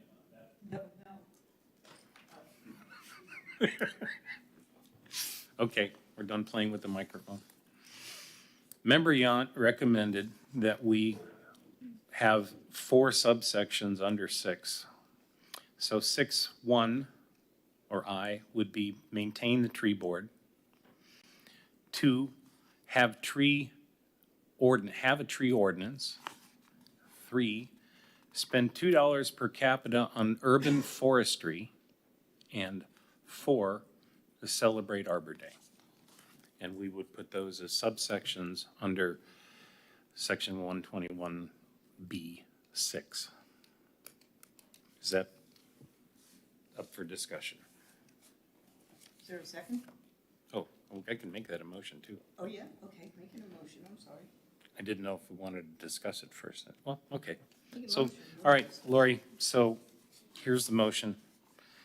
That we make 4 subsections under B6 here. The first be to maintain the tree board. Second, have a tree ordinance.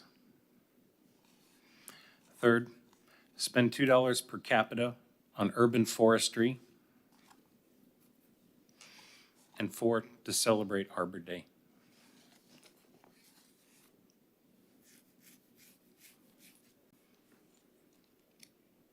Got that? Okay, we have a motion. I'll second.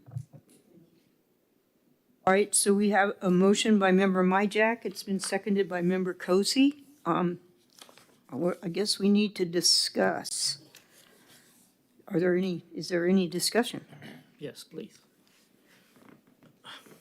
On 6, the word administer a plan to care, preservation, pruning, planting, replanting, removal, disposition of trees, shrubs, and all of that. We don't do any of that. We know. Well, we need to take it out. No, but we need to take it out. Well, but let's vote on adding the 4. No, the 4, I'm good with the 4, requirements first, but I'm looking for, and then we can come back and remove this language with another Okay. vote. Will that work? I'm good with that. Okay. Are there any cards, Lori? Just Kristen's card, that's all. Okay, we did the cards. Never mind, okay.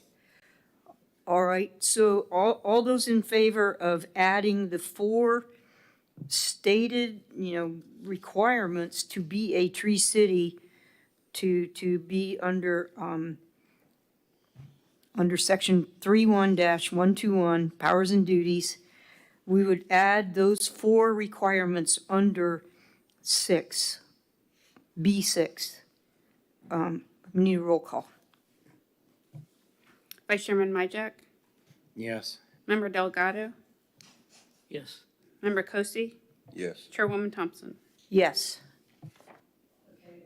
Now let's work on removing language that we don't think should be there, since we don't have the powers to do it anyway. What? Okay. It's not that we don't, we're given the powers. This document by our city council gives us these powers. Shall be the responsibility of the tree board, that's us, to study, investigate, counsel, develop, and update annually and administer a plan for the care, preservation, pruning, planting, replanting, removal, and disposition of trees and shrubs in the city. That's what we're supposed to do. That's our job. Why would you want to remove our job qualifications given to us by our city and Tree City USA? That's my question. Because Mr. Parrish showed us the budget that said that there was $450,000 and the money was allocated by council a year ago or 2 years ago and took that money away from the Tree City. And that money now is being used to pay for a little bit of pruning, a few trees, and the monuments. And therefore, that money is not touchable by us. That's a different pot of money. That's a completely That's a different. completely Different. different pot of money. Yeah, So- that has nothing to do with the $2 per capita. That- That's money that I'll pay for that developers are paying when they take out all the trees, when they make It a was new a tree subdivision. mitigation fund that started in '96. And when a developer took out a tree that was 6 inches DBH or larger, there was a fee associated with that. And that fee was requested, that whole process was requested by the St. Johns River Water Management District because they realized it was overdevelopment and silting and everything else that was flowing in the lagoon that was poisoning it. So that was the process. That later got changed some 6 years later to a beautification fund, which changed it from being just about trees and replacing trees, because we weren't replacing trees, because we weren't following this task here. So now, here we are, years later, and we want to remove that even further, where we're not doing anything for the trees? Well, I'm sorry, we're supposed to be building an urban forest. We're supposed to build an urban canopy in that urban forest. And we have a budget here of $2 per person, as required by Tree City USA, to build that urban forest. We have not been granted the use of that budget or oversight of that urban forest yet. And yet, this is our responsibility. And if this is where we're going, then I want that responsibility, I want that budget, and I want to make this happen. It's either that or bust. So if we're going to stay at Tree City USA, we need to make a motion to the city council that we get this implemented. Or we punt on Tree City USA, because we can't, in my opinion, justify being or calling ourselves a Tree City USA if we're cutting down thousands of acres of trees and planting one, if that survives, because there's no maintenance plan. What we're talking about is about $96,000 a year. If we have 48,000 people in Titusville, which I think we probably do by now, that's $2 a head. That's $96,000 a year. And so, but if you, I guess the position of the Public Works Department is that they are pruning and removing We and could fund and our own- disposing of trees. We can fund our own arborist outright through this commission with that money to take care of the trees in Titusville, full-time, and have money left over. And we would do a better job than we're getting right now. Okay, so that's all great, and I agree with you. But the bottom line is, we're not getting that money. Okay, so if we don't get the money, then that needs to come out. Fisher cut bait. Fish or cut bait. This is where we are, and this is where we were the last time. We had the same dialogue. And I spoke to the same dialogue. Because I cannot be held responsible for something that I cannot do. I learned that very quickly in my career, working out there. It only gets in trouble. Because then somehow they're gonna say, how come you're not doing this? And somebody's gonna say that, and they should. Okay, so right now, we are not doing this. No. We are not being a tree city. We do not have anything that qualifies for a tree city right now. We planted one tree at Arbor Day, because I was there. It was nice. I was there. I went to see, and they put one tree. If it survives. Okay, and I was like, wow. Okay, so that's $2. So this is where I am. This is my issue with voting to have this paragraph, Mike, in there with the word administer, with the word preservation, with the word pruning and all of that, because again, Mr. Parrish showed us data that says this is how the city's spending the money. It was from Public Works, and it was this year sometime that he passed out the data. And so, That's a guys, choice. we have the choice right now. If we're advocating keeping this, then there's got to be another leg that says, how do we get the money? Okay, if indeed the council says, no, you don't get the money, then there's got to be a way to come back and take that out. Because otherwise, I cannot vote for that. I feel very badly to vote for something that says, thou shalt. And I can't. I cannot produce it, I cannot manage it, I cannot administer. Right. So we're there. That's the whole point. Well, we're there. That was why I brought up the subject last time. We're there. We are there. We're being asked to do things that we are not capable of doing because we are limited on our resources. So, the way I see we need to do this now is take the new 6 as amended and offer that up to city council. Are we going to still be a Tree City USA? If so, we need to honor Tree City's requirement and have this budget of $2 per capita identified and under the control of Tree Board USA for building an urban forest and maintaining and managing that urban forest. Or punt and not be a Tree City anymore. Take down all the signs that are all over Take down town all the that say we're signs a tree and stop city. advertising it and continue mowing down trees at 1,000 acres per spot. I don't, it's one or the other. Either we're going to be a tree city or we're not. But we're not going to say we're a tree city and then not do what a tree city requires us to do. Correct. So, then we have to take this to the city council, because I think we just pull out the Item language, 6. item 6, with the new I things that we added to it. It's And- this or bust. And I guess one of us has to go to the city council and ask for it to be an agenda item. That way we can get public comments.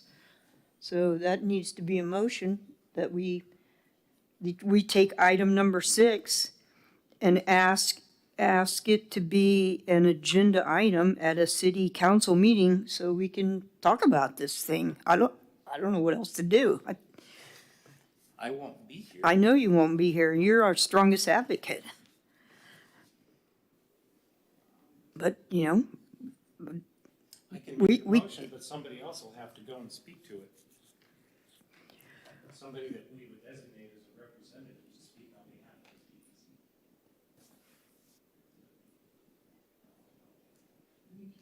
You can send emails from Maine, I guess. I can send email, but that's not the same as being here and answering questions. Sorry. We can postpone this till you get back, but that's not till October, right? It's not like anything's going to change other than we're still a tree city when we're not, or claiming such. We haven't been a tree city for years.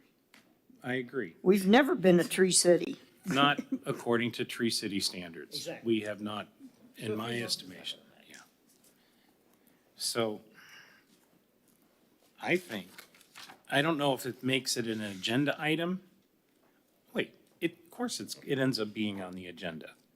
It's just in the beginning of the agenda where boards and commissions and things pop up.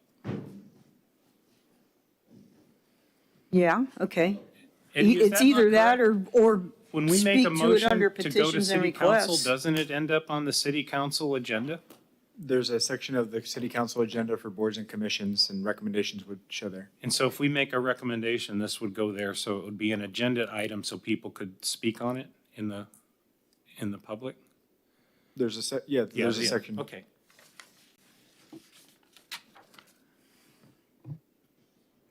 Well, it's not going to appear on the agenda right away anyway, and then they're taking the month of June off. So the earliest it would appear on the agenda is sometime in July.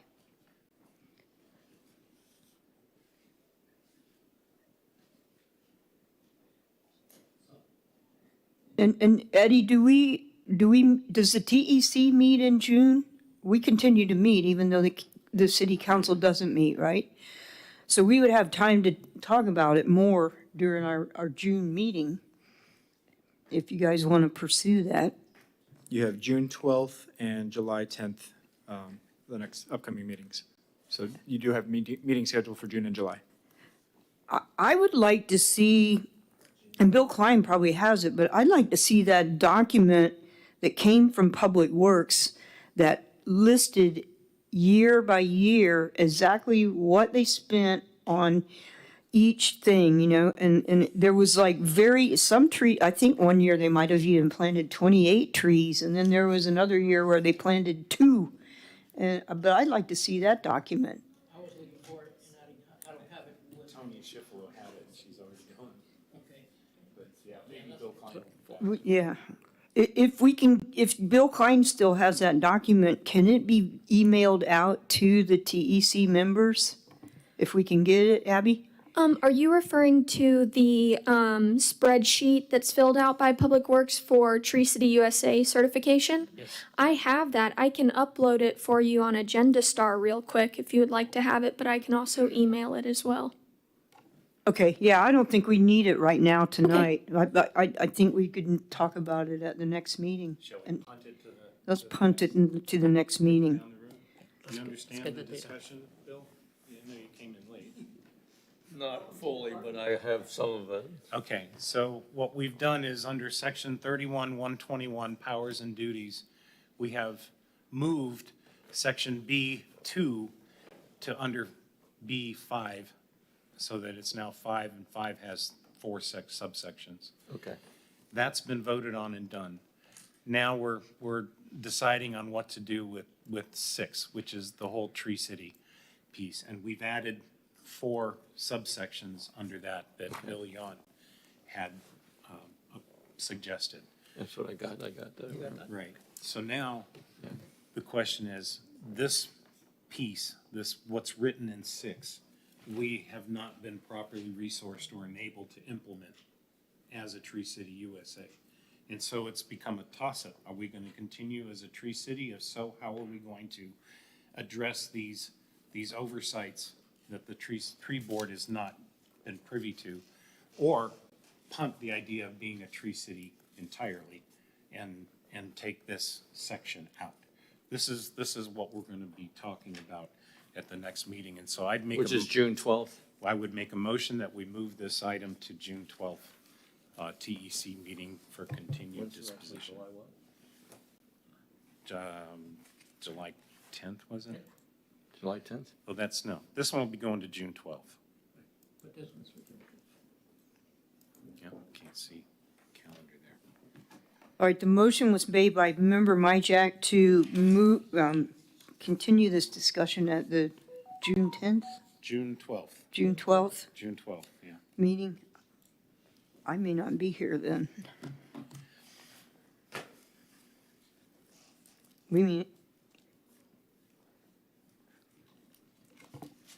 I would just like to remind you that June 12th is the scheduled TEC workshop for the Natural Resources Public Engagement Activity. So I just want to put that on your radar when you're deciding this. Didn't I say the 10th of July in that motion? I thought I said the 10th. Thank you. I won't be here June 12th. You won't be? It's my birthday. that's also the public, opportunity for public comment on the SpaceX Starship Ah. EIS. Is that the first in person? It might be Is that the the- second in person. It's the second in person, I think. So June 12th doesn't look like a very good date. So let's make it July 10th. July 10th. Okay, so we're gonna go ahead and make a motion. Motion to table section 6 as amended to the July 10th meeting of the TEC. Is there a second? Second. Are there any cards? I have one. I didn't do my time, all my time.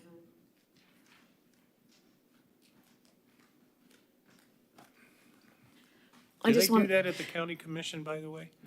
do they do that? Yeah. We know at the county commission. They're so lenient.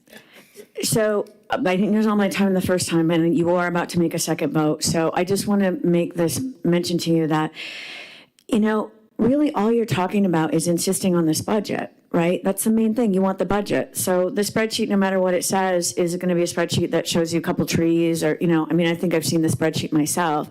And you're punting it, and then you're going to take more time later. And my question to you is, what if you just simply had a vote to say, we want to put it on the city council agenda to have a budget for this? I'm less on the or else side, or else we're not going to be a tree board. Focus on what you want. Always keep what you want in your sights. So you want the budget. If you ask to put it on a city council agenda, you can have the other spreadsheet added to it at that time. But that puts it away so we don't have to, you don't have to talk about it all over again. You know what you want. And I support that. So I support the idea of just going for the budget. The tabling of it pushes it again, then we all have to talk about it later. And I didn't hear a compelling reason around that. So anyway, just like you, if you do, you do. But I think there's a good argument to say, what if you just voted now, put it on the city agenda at that time? Oh, and by the way, member Myjack, you guys took a unanimous vote for him to be able to participate remotely, which we did not hear anything back from the city, but you guys did do that, and it could be re-mentioned again so that you could participate still this summer in being an effective, and I see the eyebrows go up, that might not go anywhere, but regardless, that would keep the thing moving faster without having to revisit it again. And I support the idea either way. Go for the budget, ask for what you want. Thank you. Thank you. Expediency shouldn't trump common sense. And we get very few shots often at sending queries to city council.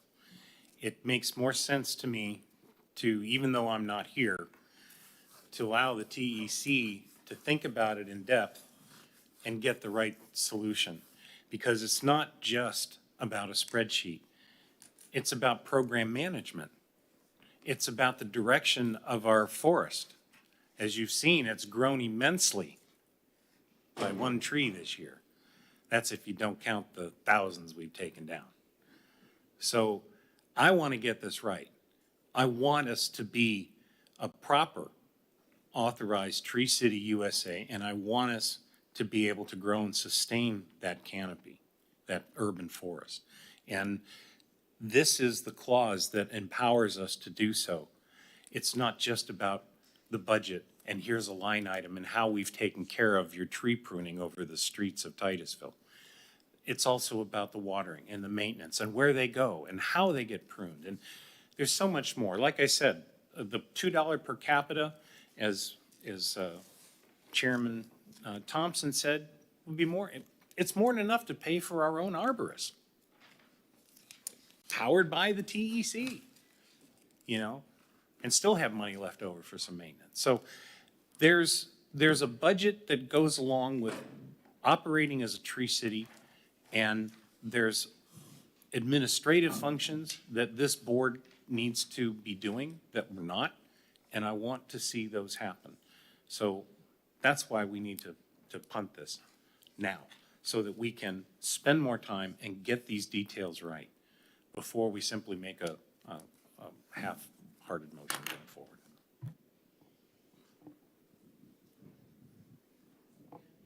If you don't mind me quickly asking, I just wanted to verify that the interest to table amending item B6 to the July 10th meeting, there was also a motion made previously about section B2 creating item 4, or moving item 2, I apologize, under 5 and making it subparagraph 4.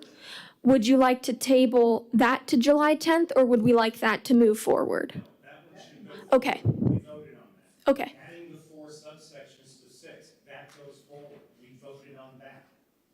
What we're talking about now and continuing this discussion is whether or not to bring this item 6 to city council for removal entirely, or choose to continue to be a tree city and execute A, B, C, D, which we have yet to define, one of them being the budget and the accounting and the administrative issues. There's several of them. But it's now the question that's on before this board is whether or not we're going to be a tree city or not. And if we are, then we need to implement it fully and not partially.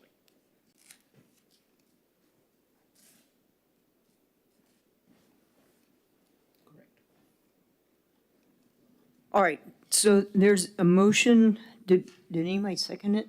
To Table this 6 till July 10th? Table. All right, Table the. thank you. All right, there's a motion by member Myjack, and it was seconded by member Delgado to table this discussion about the Tree City thing until July 10th. All those in favor say aye. Do we need a roll call for this? No, yes. All right. Aye. All in favor say aye. Any opposed? Motion passes unanimously. Okay, moving on to item C, the Native Municipal Landscape Trust Fund.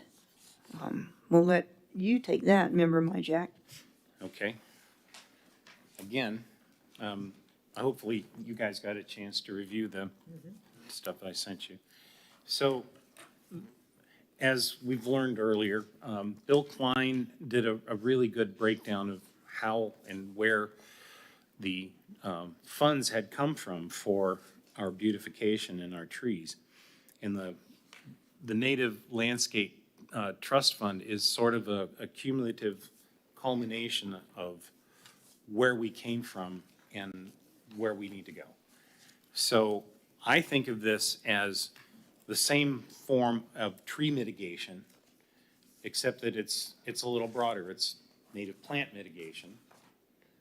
And that allows us the ability then to create an incentive infrastructure to promote the proper development of LID developments and the repopulation of native plants, and have enough left over to help maintain and manage an urban forest environment through this process. That as we're developing, that we take some of that, incentivize the approach of native trees and plants.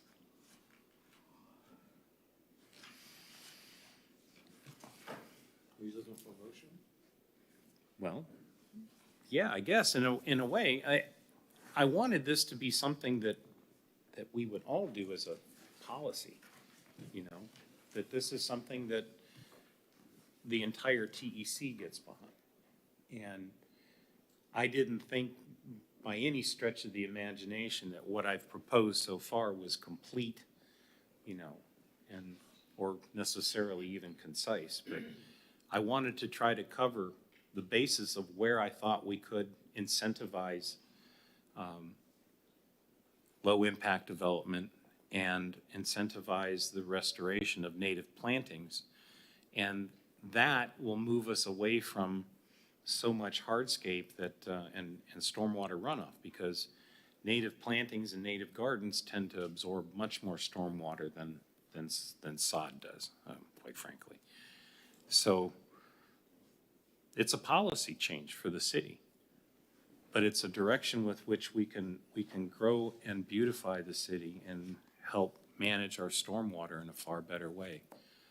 One of the things I learned was that it costs an average of $45 to plant and maintain a tree in a city, but it reaps $135 in benefits in stormwater reduction and stormwater system use. So if you ask people that understand the finances, it's like plant as many trees in your city as you can, because the heat island effect and all the benefits are well worth it. And this puts us on a path in that direction. So the Native Landscape Trust Fund is what I called it, and I think that it's something that the city could embrace.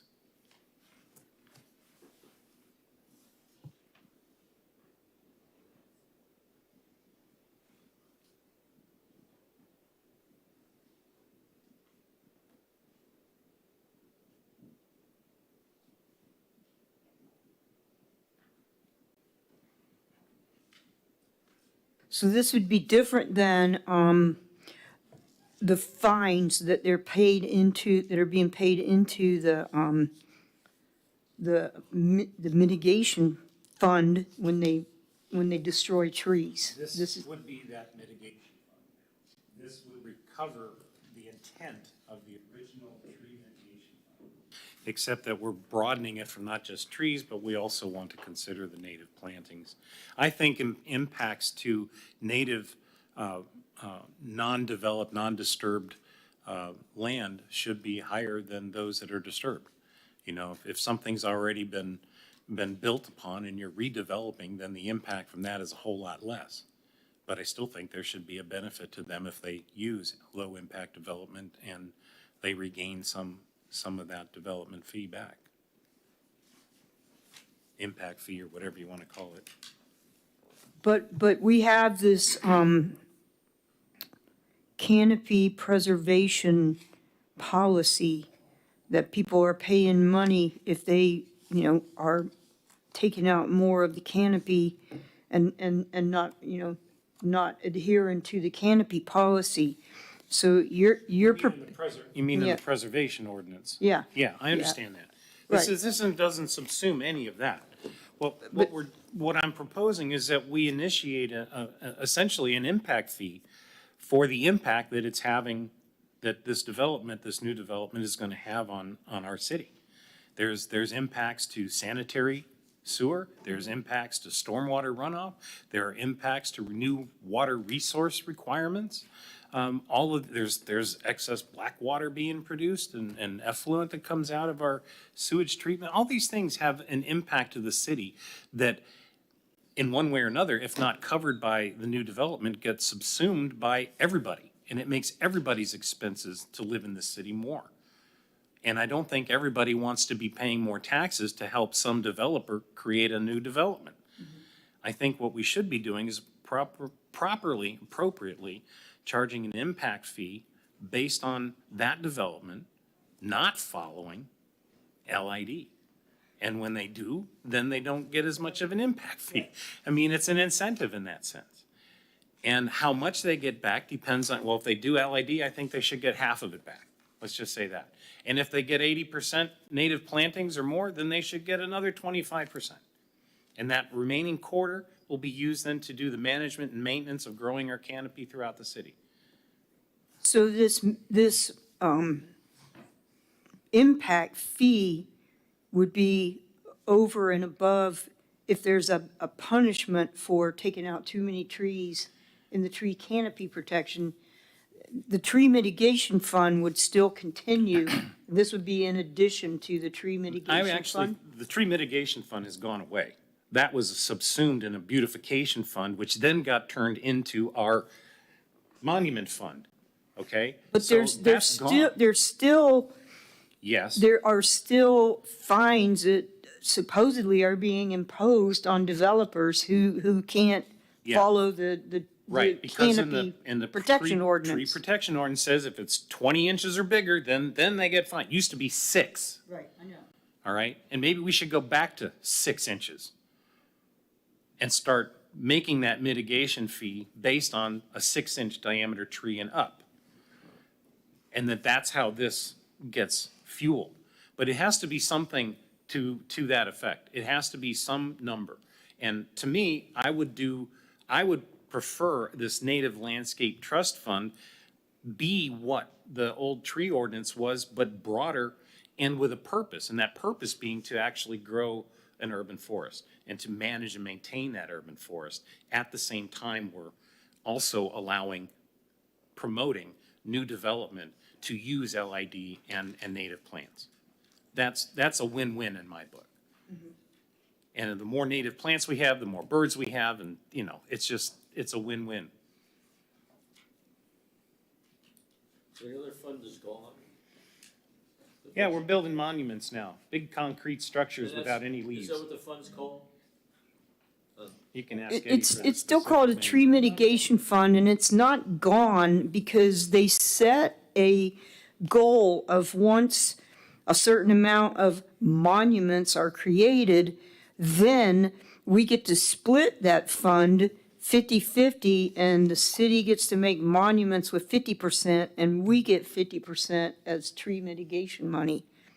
It might, probably won't happen in my lifetime that we achieve that goal, but that's what was decided at a city council meeting. I know, that's why we're proposing to do.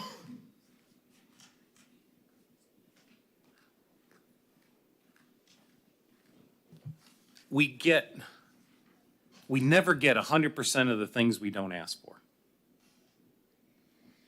I want Titusville to grow a tree canopy. I want an urban forest that's lush, that we're proud of. And that's not gonna happen if we don't make any moves in that direction. How many monuments have they done this past year? 0. How about last year? 0. Oh, so this fund is really big and fat with money? $500,000. Dedicated monuments that are already spent. But again, the money has already been dissected out of that fund for certain things. So the 400 and some odd thousand dollars. I'm sorry. So the 400 and some odd $1,000, although it exists on a spreadsheet as a totality, has already been dissected by earlier councils. Okay, the monuments are coming. You will see them at every entrance to Titusville. It's already been planned, and that is what the problem is. And then whatever is left,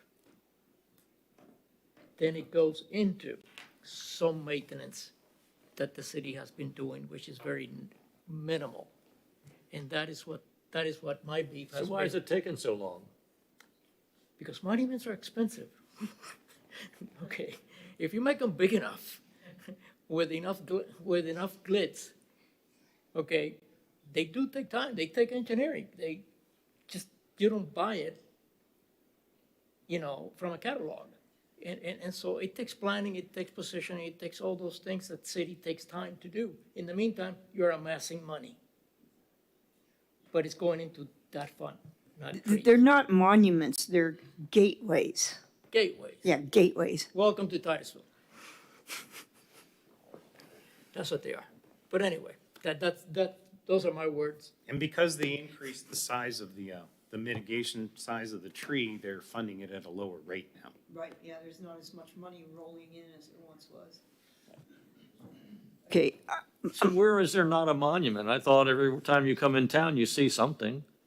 we have those welcome to Titusville, the Center for Nature and Space things. I think we got one on Highway 50. We got one at Brevard, by the ABC liquor store. Where else is there one? Welcome to Titusville, here's the liquor store. Well, Yeah, that's the one we're talking about. Yeah, by the liquor store. yeah, those are the only, oh, there's one on Garden Street too. Yeah, there, at Singleton and Garden Street, there's one. More corners or just make that? Yeah, oh, no, they're going to do more. I mean, like, they even were going to do, they were going to make Hopkins and Sycamore Avenue a gateway. Now, after they got a lot of blowback from the community, they took that one out, and they took a few more just really unnecessary ones out. But they want to do one up by the hospital along US 1. They want to do one at Garden Street and I-95, I think, and South Street. So they left some in. They did take the ridiculous ones out, but they want these gateways. I think we persisted and we got them to agree not to use, I think, non-native palm trees in the design. They have to use native palm trees in their landscape package at the gateways. They're gonna use palm trees? Yep. But they won't be using Sylvester palms. Have you noticed how many of them are dying around town now? All over the place. Michael, I mean, I think we have our hands full with item number 6 and trying to get control of the Tree City $2 per capita budget. And you're going to be out of town. I myself am not crazy about trying to do this and this at the same time while you're out of town, because these are, they're very important, and I don't want to blow this, and I feel like you need to be here. This is your baby. I feel like you need to be here to help us present this, because I think it's a good idea, and it's viable and it's necessary, and if there's some way that we can encourage the developers to use LID and to improve their stormwater features, and and figure out how to send the water west instead of dumping everything into the lagoon, it's really important. We need to put it back in the ground. I think we need to postpone this until you get back. That would That's be the my opinion. November 13th meeting of the TEC. We could table it until the 13th, if that's agreeable. What do you guys think? You want to take this on, or you want to table it? You can take it on while I'm gone, or we can table it till I get back. Up to y'all. But I can wait. But what I would like to propose is do a little more research on how the money gets not seen as a punishment or a tax or a fee. Okay, there's got to be some, and I can help you with some of that, some economic analysis that shows that we get back more than what they put in. And they get back more than what they put in. And they meaning the developers. Then why don't we kick it down till July and let you guys work on that while I'm Okay. gone? You don't have to vote on it or make a decision until I get But, back. but if we don't do that, it'll be seen as a fee, it'll be seen as a tax, and it'll be a punishment, and that's not what we want. It needs to come across as an incentive.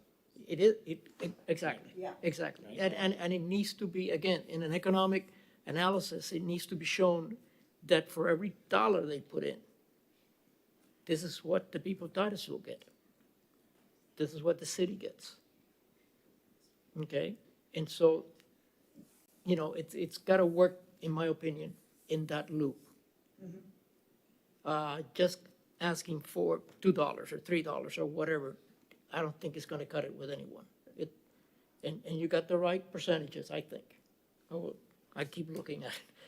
I just got to formulate in my mind, how do we get an analysis that shows a projection of in 5 years, in 2 years, in 3 years. Sure. This is what the city can save. This is what the city can save at the water plant. This is what the city can save at the sewage plant, and this is the amount of effluent that we can take out from the river and quantify that.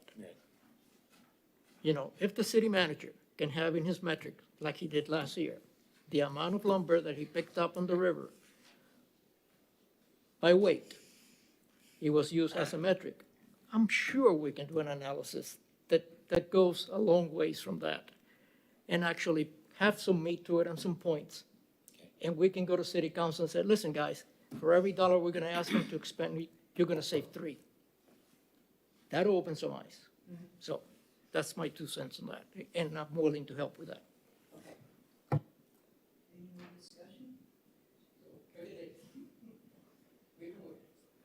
if you're willing to pick up the ball and run with that aspect of it, I don't see why we should, No, why it's we gonna take shouldn't some move time. it. It's gonna take some time. Of course. So let's kick it to July, and if you have And time, see spend what- some time and kick it to August or whatever, but keep the ball rolling until I get back. Yeah.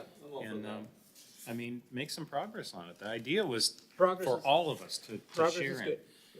This is, all right, so shall I make a motion to table it until the July 10th meeting? And see what we got. That okay with okay, so I'll make that motion. We table this subject till July 10th. Is there a second? I second. And a motion by member Myjack. Oh, there's a card? Kristen Lordy.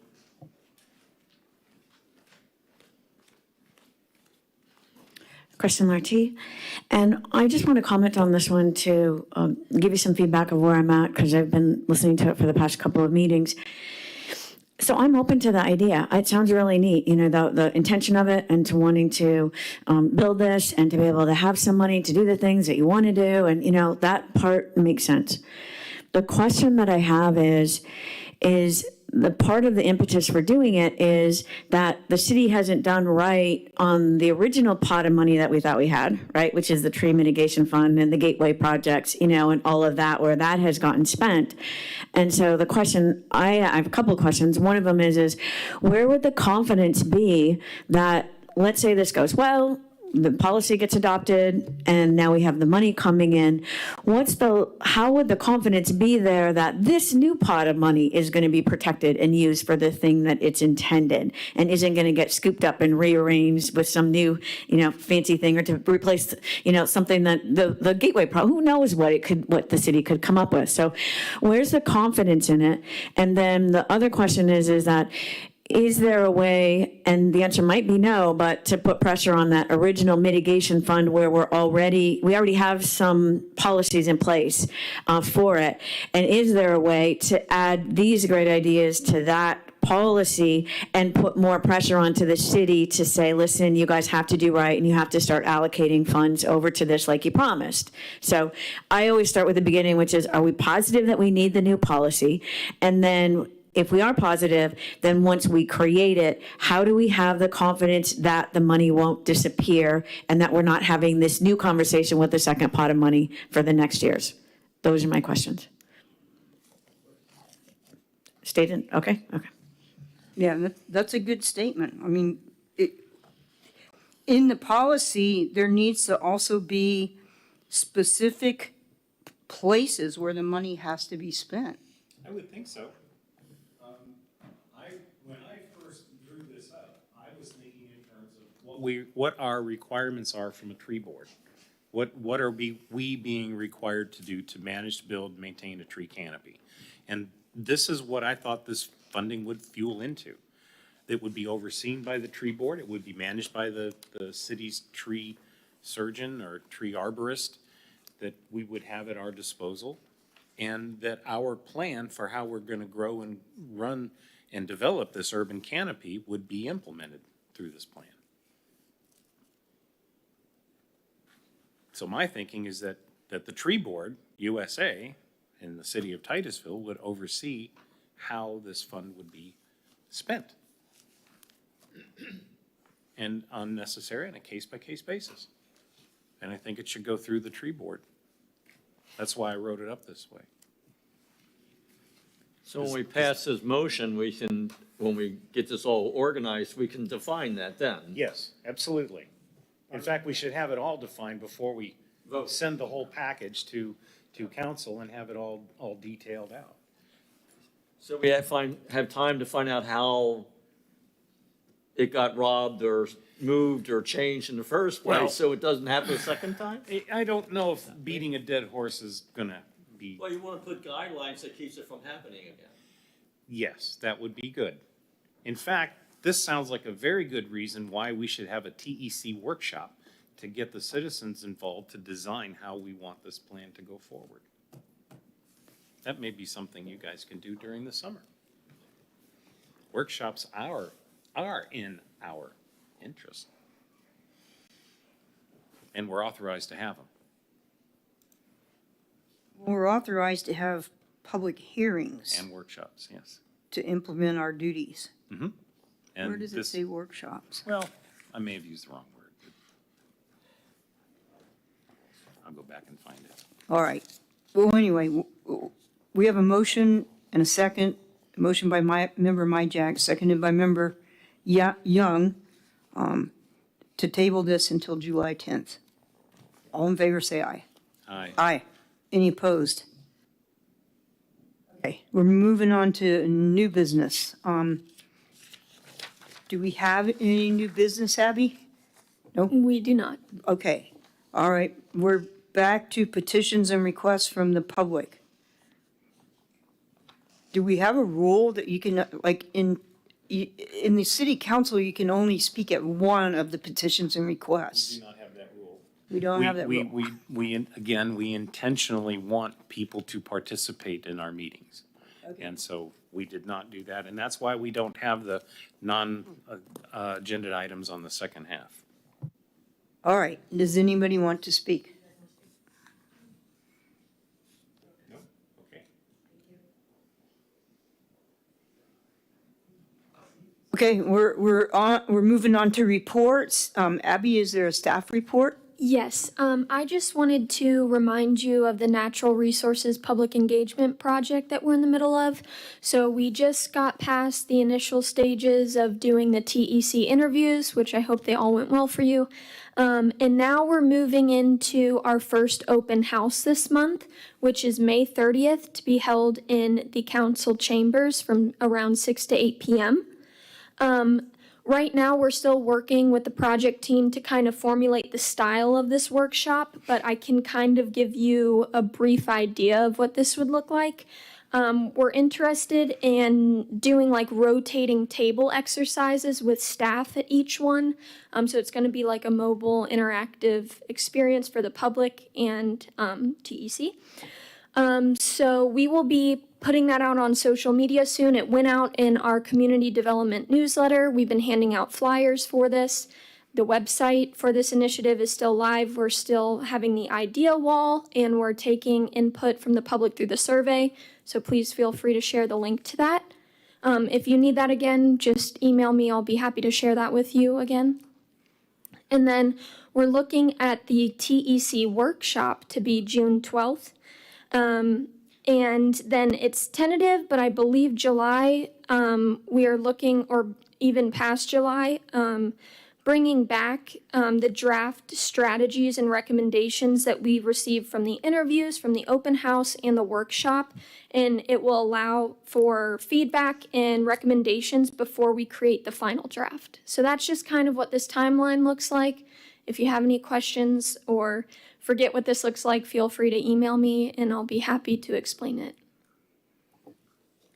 Are we getting any responses from the public? Are we getting comments coming in from the public? So the last time I checked, I believe I saw 5 comments on the idea wall. So I think it's still relatively low. So I'm hoping that our social media boosts will bring more attention to this website and we'll be able to get more feedback and interaction. But this will remain open through the open house, the TEC workshop, and when we come back with the draft strategy. So there's still time to receive a lot of feedback. But right now I think it is still kind of quiet. So we're hoping to see that change soon. Okay, thank you. So there were also, in an email, where is it? Oh, I think it's here. There was a couple of citizen requests in an email that Brad sent out. So the first thing is that thank you guys for your participation in the interviews. I think most of the TEC members did make it to the interviews. Good, and we appreciate your time for that. So the city has received another variance request to allow synthetic vegetation in lieu of planting real plants. And just like what we said would happen now, due to the number of variances that have already been approved for people to plant plastic plants and use plastic grass in their yards, now more people want to do it. So it says on May 28th, the staff will request specific direction from the city council to address synthetic vegetation in the code. What does that mean? How do you plant synthetic vegetation in the code? What does our code say about using fake vegetation? Yeah, the hope is to get clarification on what council's intent around artificial vegetation is. Portions of the code make it sound like there could be a conflict and it was never intended, and then other portions sound like there could be reason to believe that it was supposed to be supported. So really just want to ask council what their position is and whether we're interpreting the code correctly. So are these people, are they putting like AstroTurf on their lawns? Is that what it is? So they don't have to water them and mow them? Big green sheets of PFAS, yes. Think about all of the plastic pollution that will Oh come my off God, of it's that. huge. We should be telling the city council that they in no way, shape, or form should be permitting Well, anyone from. make a motion. I'm always the one making. Well, the somebody make a motion. Let the motion. new guy make the motion. All right. Member Cozy, So- make a motion. I will say, though, is that if they're going to allow waivers, they need to have something in there that defines what is allowable for the turf, because they have no, I mean, obviously, all of us do not want any sort of unnatural turf going in there. But if they're going to waiver it in any way, shape, or form, they have to have regulations on what's allowable. They have biodegradable turf. I'm not saying I like that. I'm not saying I want that. But I'm saying they can't hold them to anything because they're giving them a waiver, but there's nothing there that they can be like, hey, it has to meet this, this, and this criteria for the waiver. What is biodegradable turf made out of? Grass. Well, it's, Sorry. no, actually, it does exist. And it's used as temporary covering for the most part during road construction. And what happens is it has a backing of a fabric that decomposes with time in certain soils. And then the material on top, it is not man-made, but it could be compacted soil from other areas. And so what you get is basically a roll of this stuff, and DOT puts it to hold erosion for a while, and that's what is used. But Seed net. no, it's not cement, but it doesn't last. But what I was going after is, even though the city does not have a definition, the city can have a moratorium on using synthetic grass, plastic, Artificial plant. until such a time that it gets defined. And I think that's what the city should be looking at, not trying to chase this rabbit, because it's a losing rabbit. You're gonna lose that one.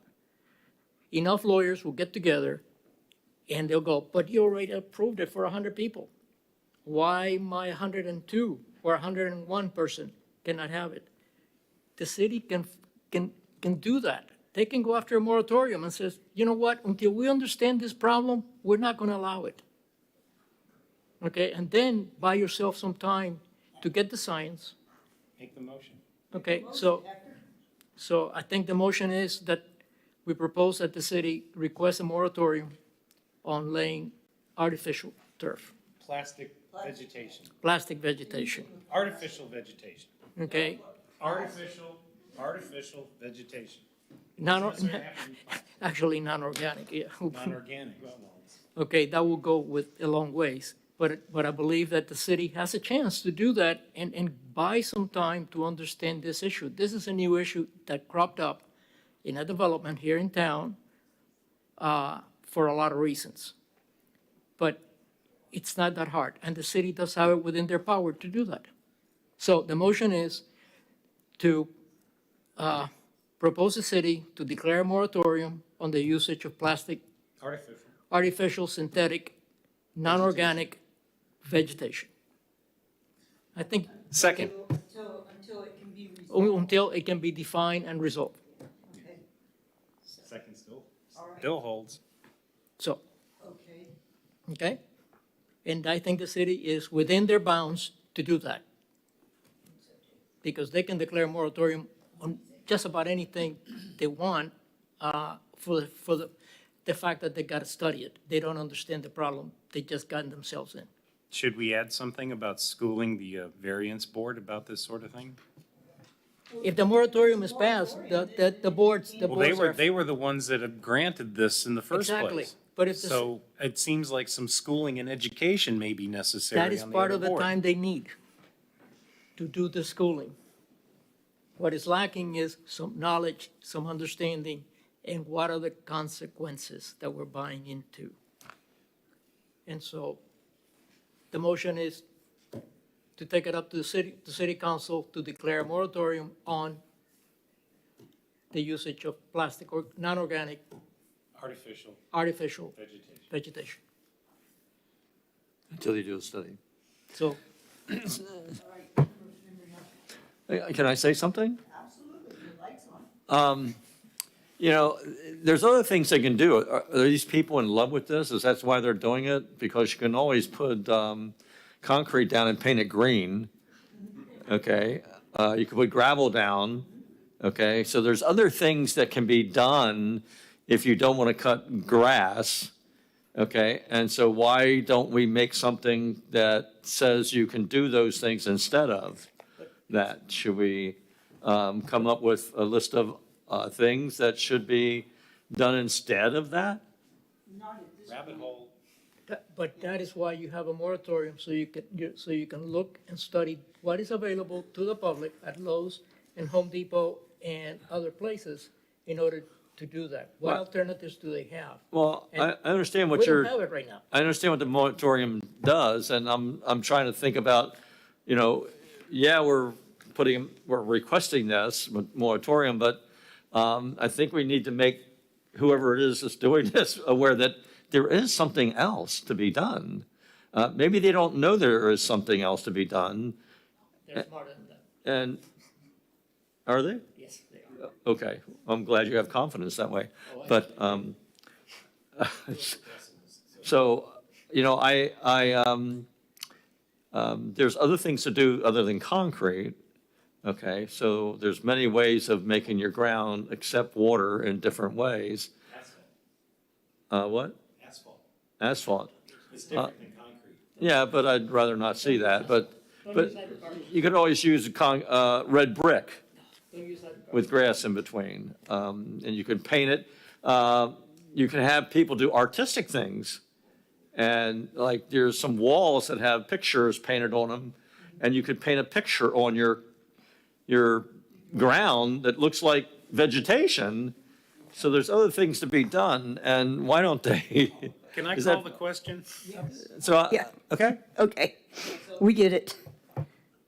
I mean, I gotta answer this, I'm sorry. There's a new hamburger place in town, right on 50. And if you go to their parking lot, they have done a very nice job of water conservation through the use of very innovative materials in their parking lot. It's not all asphalt, it is not all concrete. It actually allows the water to be filtered. Go have a hamburger over there. Where's there? Yes. I just didn't want do a public service announcement for anybody, but go over there and just take a look in their parking lot and see, because they did a good job. And they're They- filtering their water. They utilized LID for that. They did underground retention and pervious pavement. Absolutely. No, If you go to my house, down 2 blocks from it is a house that has no grass. Huh?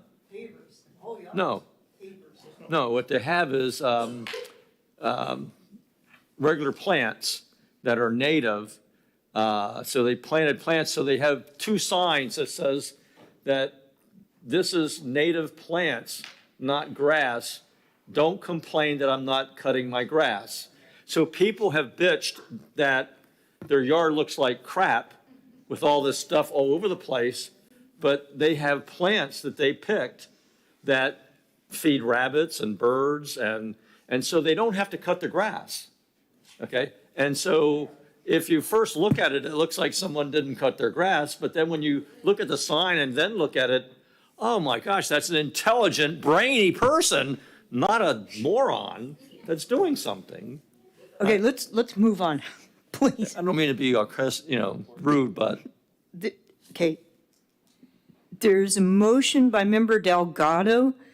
Who seconded it? And seconded by member Myjack, that the TEC advises the city council to initiate a moratorium on granting any additional variances and put a moratorium on allowing anyone to use non-organic vegetation in their yards. All those in favor say aye. Aye. Aye. Any opposed? Okay. The presentation from NASA that you sent, Abby, is that just for our information or? No. Or was that requested? I requested it. I asked her, when he gets reports. We're on reports. I'm following this thing that was in this email. that Okay. said, bring it up under reports, so we're bringing it up under reports. Okay, so we'll talk about that one first. Okay. You recall, Jesse Wright came and complained about the gasoline leak from the Cumberland Farms gas station. He's the property owner to the east, which has been impacted by this spill. And apparently, remediation is not an option, but monitoring is. That's all they've been doing for many years. Yeah, about that. And the reason that I sent you the presentation on Wilson Corners is because that was a presentation given by NASA back in 2015 on precisely the same kind of problem. Only it wasn't a gas station, it was a rocket engine part washing facility, and it wasn't just benzene and gasoline, it was trichloroethene and some nasty stuff. And hypergoals too. And so there, as you'll see in the presentation, there's a monitoring plume of how big this, and it's almost to the point where it's reached the lagoon. It won't be long. And I wanted you guys on the board here to understand that it's not a unique problem to Jesse Wright and this gas station. We had the option to vote down a gas station in our area of critical concern months back, and it was water contamination was the only reason I voted no, and everybody else voted yes. So I want you to understand, going forward, these things are very difficult to control, to fix, to clean up, to patch. You know, we said the same thing with nuclear power. Oh, it's fine, we'll have dual redundant systems, everything will work fine. Then we had 3 Mile Island. Then we had Chernobyl, you know, and then we had Fukushima.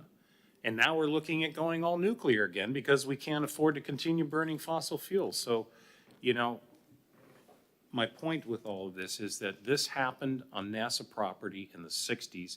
It happened here in Titusville in the 80s. And we're just continuing to take a blind eye to getting this fixed. I know that Mr. Wright came and complained to City Council twice. The first time, they totally blew it off. He came back again when he was actually able to be here, and they started listening, and there was some good dialogue last night.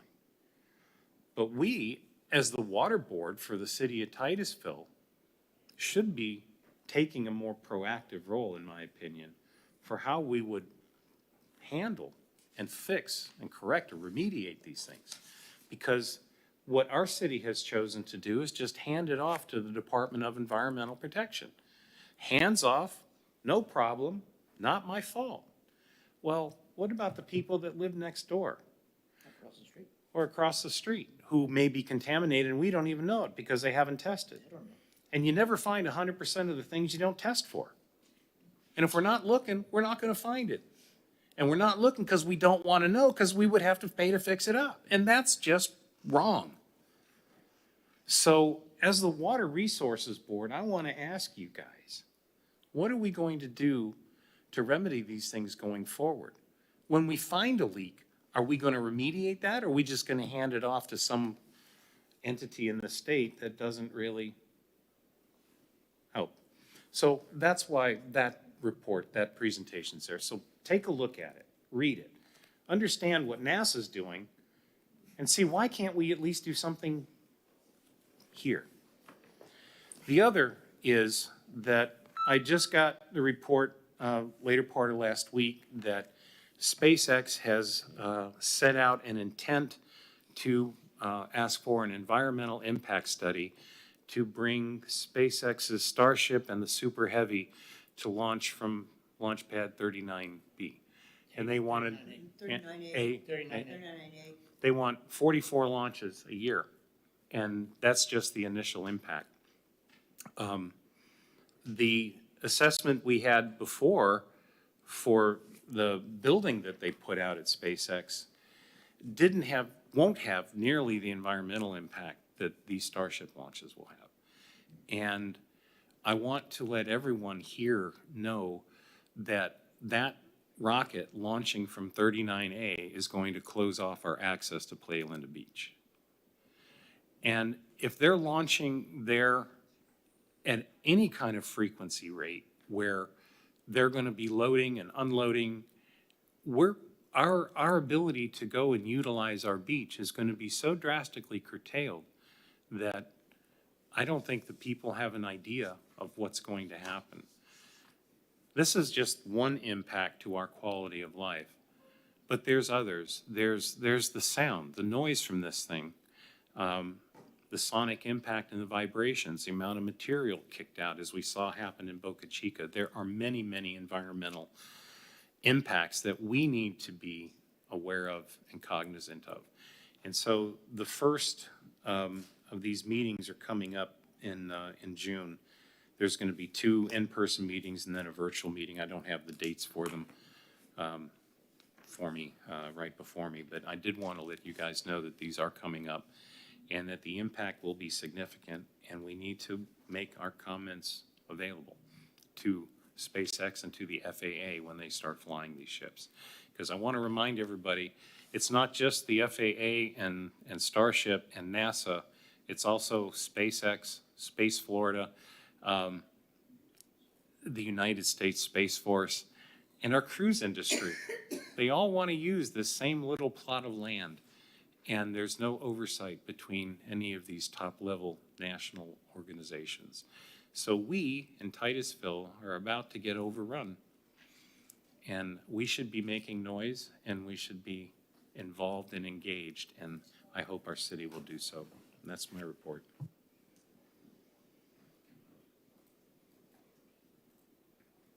Thanks for that, Mike. Yeah, the Starship is considerably larger and has a lot more power than the Apollo launches did.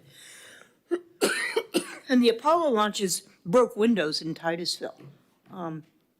So this is, and you know, the traffic from all the new people moving here, there's a lot of impacts to Brevard County's quality of life. Excuse me, due to the growth at the Space Center that simply are not being considered, and we're about to get run over. I was looking to see when those dates are. But,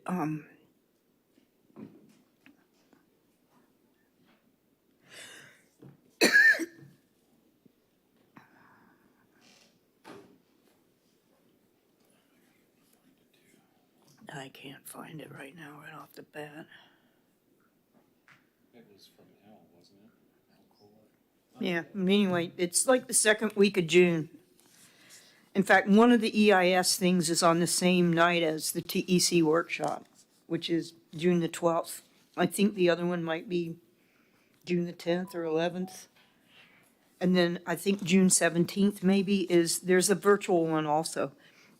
So, anybody that wants to should be commenting. There's also other things like stormwater going into the refuge impoundments, and there's a lot of other concerns about the development that's going on over there.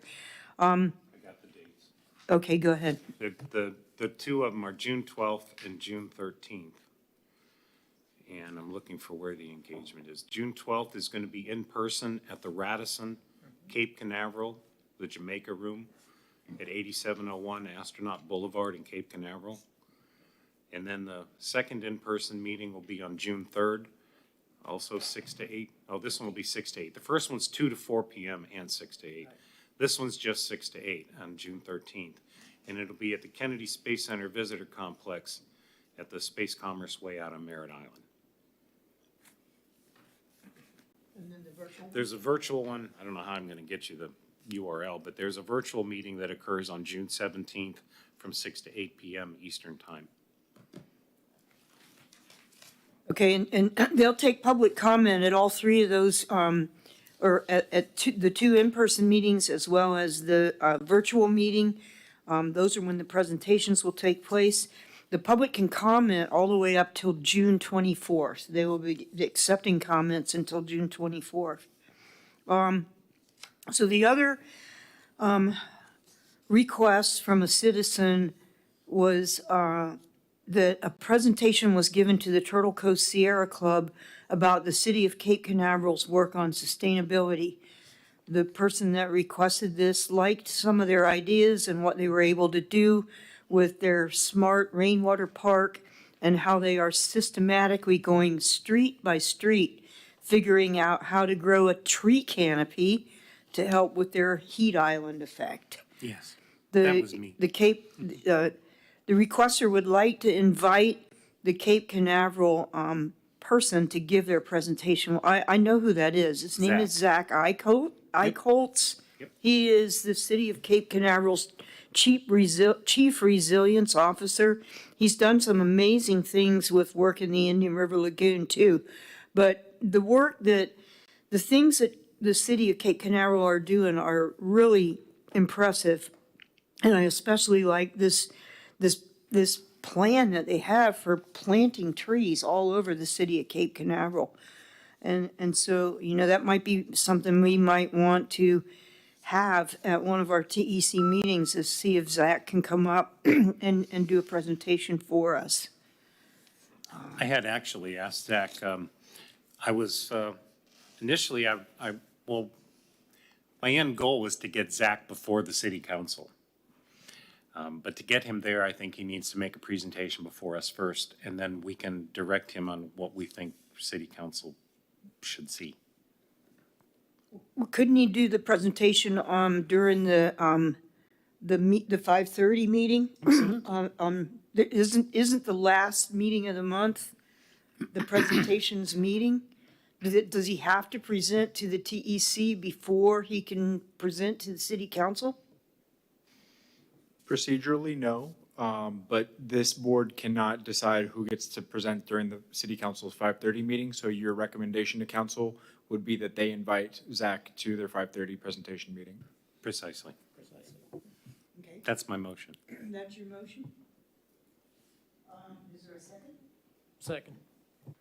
The motion was made by member Myjack and seconded by member Delgado that the city invite Zach Eichholz, the Chief Resilience Officer for the city of Cape Canaveral, to come and do a presentation during the 5:30 presentations meeting on the fourth Tuesday of the month.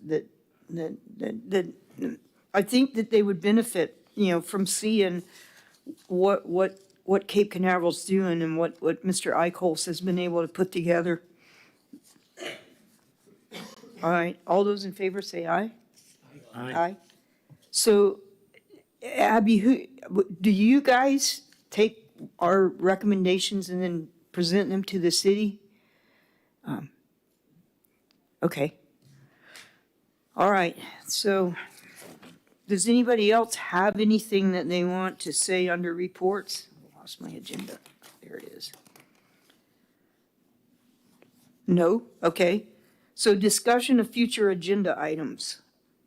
Oh, wait, I had some things I wanted to say during reports. Number one, I know that there's something that changed with the state of Florida that will allow members that have been appointed by government bodies to attend meetings via Zoom. And we've been doing that for many months now at the Save Our Indian River Lagoon meetings, the Indian River National Estuary Program, which is also the management board. They are all appointed by city council members and stuff like that.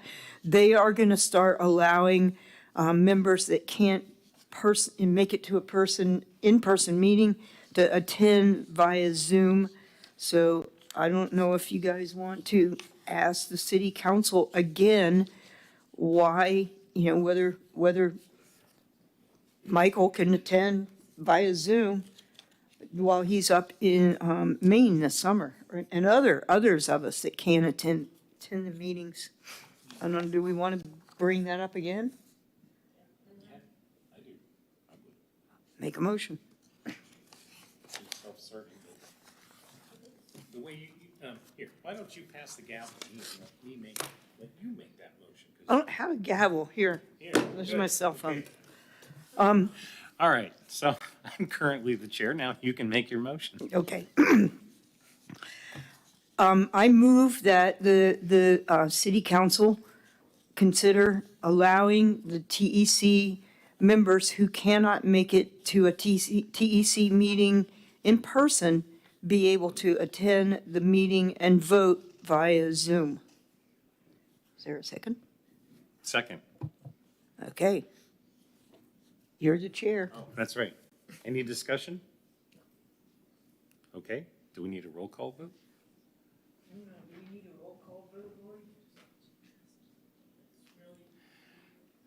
I don't think so. All right, then all in favor, say aye. Aye. Aye. Any opposed? Member passes unanimously.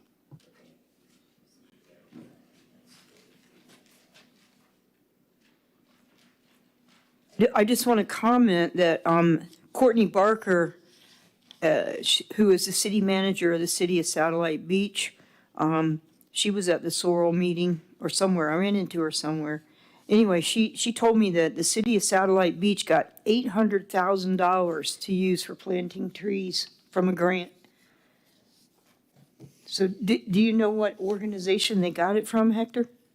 I believe it, well, there is a federal grant that, for cities to build canopies and trees and stuff like that. Now, whether it's a share grant where you put a little, I put a little, I have no idea. I would have to research that. But in the new budget from the federal government, there is money for that. There's also money for fixing water plants. There's also money for fixing sewage plants. All the problems that we have, there is money for, and a lot of cities are putting in for it. Yeah. And the thing is, whether it's a share or not, so I don't know. Staff would know more than that than I would, but I know there's federal money for that. And some cities, have gone pockets of where they want to go. Right. And so it's just a matter of direction and emphasis. So I'm sure staff is looking at it every day, what's available and how much we want to put in. Thank you. Okay, the other thing I want to say is 2 or 3 days ago, the Orlando City Commission voted to increase their stormwater fees by a lot. I mean, like really a lot. And it's because of all of the flooding from the new development that's taken place all over Orlando. The new developments are flooding the older neighborhoods. And so they are increasing the stormwater fee, to try to address this inequity that is happening by the way that the new developments are built. They haul in truckloads and truckloads of fill, and they build up, and then they flood everything that's around them. So, there is a group of citizens that are working to try to acquire the Royal Oak Golf Course so that we could turn it into a stormwater park, kind of like the Chain of Lakes. And they're working really hard, and they have gotten affirmation from the Trust for Public Lands that the Trust for Public Lands would actually buy the piece of property for the city of Titusville if somebody will step up and take ownership of the property, either the city of Titusville or Brevard County. And I would like to see this body, the TEC, recommend to the city of Titusville that they do everything they can to try to help those citizens that are trying to make this happen, that the city does everything possible. I mean, think of the beautiful park, the beautiful trees that are there. I don't know how many ponds are there. I mean, the developer wants to fill in half the ponds that are there and then build a lot of density, and guess what that's going to do to all of the neighborhood streets around the new development. So instead of flooding the older neighborhoods in the Royal Oak area, we could actually have a pond where we could collect stormwater instead. So I don't know what you guys think about that, but I'd like to see this body make a recommendation that the city support these citizens' efforts. I went and met with Kevin Cook about this issue, talked with him about the Royal Oak ponds, the ponds of Royal Oak, and making that into a stormwater park. And his chief complaint was that it's not big enough. We need more, that we have more stormwater than we can fit there. So you take all the ponds and you connect them all together like they did at that golf course in Houston. They took all the ponds and they connected them, they dug them deeper, and they connected them all and made huge lakes instead of ponds. And they have the capacity to store 500 million gallons of stormwater. At a golf course. Well, and the first thing I wanted to find out was which way the water flowed, because I was under the impression that it flowed from there into the Indian River Lagoon. But Kevin Cook assured me that it's hitting into a canal on the other side of, or south side of Knox McRae, and then the water heads to the west toward the St. John's, where we really want it to. The thing is that we are losing our groundwater recharge in this city. Our overdevelopment and impervious surfaces in our areas of critical concern specifically have reduced our capacity to withdraw water from well fields 2 and 3. This would give us an opportunity from an engineering standpoint to not only create a reservoir with which to collect that stormwater, but a source from which we can then develop what's called artificial surficial aquifer restoration. And what that means is that we take that excess stormwater that we're collecting in those ponds and we pump it back into the ground, just like we do in well field 4. We're taking surficial water and pumping it into the ground to compensate for what we're withdrawing. Well, if we have overdrafted in well field 2 and 3, if we start pushing our stormwater back into the ground where it can be cleaned, it will then help recharge those well fields, and we can recover water resources that we would have otherwise lost. So to me, in the long run, this is a boon for the city of Titusville, because it'll provide us a means and a mechanism in the heart of the city with which we can help clean our stormwater, replenish our fresh water, slow down the flow of stormwater into receiving water bodies, and just become a win-win-win when you consider that central park accessible to all of Titusville. We make a stormwater park and we make a human park all in one, just like they did at Deer Park in Orlando, what they're doing in East Orlando with the Seminole County, yeah. So there's a lot of advantages to doing this, and it's a goal that I think we should set the city on implementing. Madam Chair, if I may say, you talked about Orlando. The reason Orlando had to do that is because FEMA starting to reject Orlando's claims for insurance. And that was the underlying push to get the thing fixed. Because they were building lakes next to lakes with a weir. And then hopefully the weir was not overwhelmed. Well, the weirs will get overwhelmed. And then one lake will dump into the next lake and flood the new area that was not supposed to be flooded because of the lake. This is where we need to be careful with ponds. Okay? We can play that game, and eventually nature will make fools out of us. I'm speaking as an engineer. And you'll be a fool if you say this will never happen. We have had an Ian come through here and dump a lot of rain that we never expected. All of Florida did that, but Orlando, just to close the subject, did it because FEMA said, we're not paying you guys anymore. And by the way, you cannot get low fee insurance from us. And so that's how the fee is so high across. But by being proactive and creating a stormwater reservoir, we could avoid ultimately ending up in the same position that Orlando is. Yes.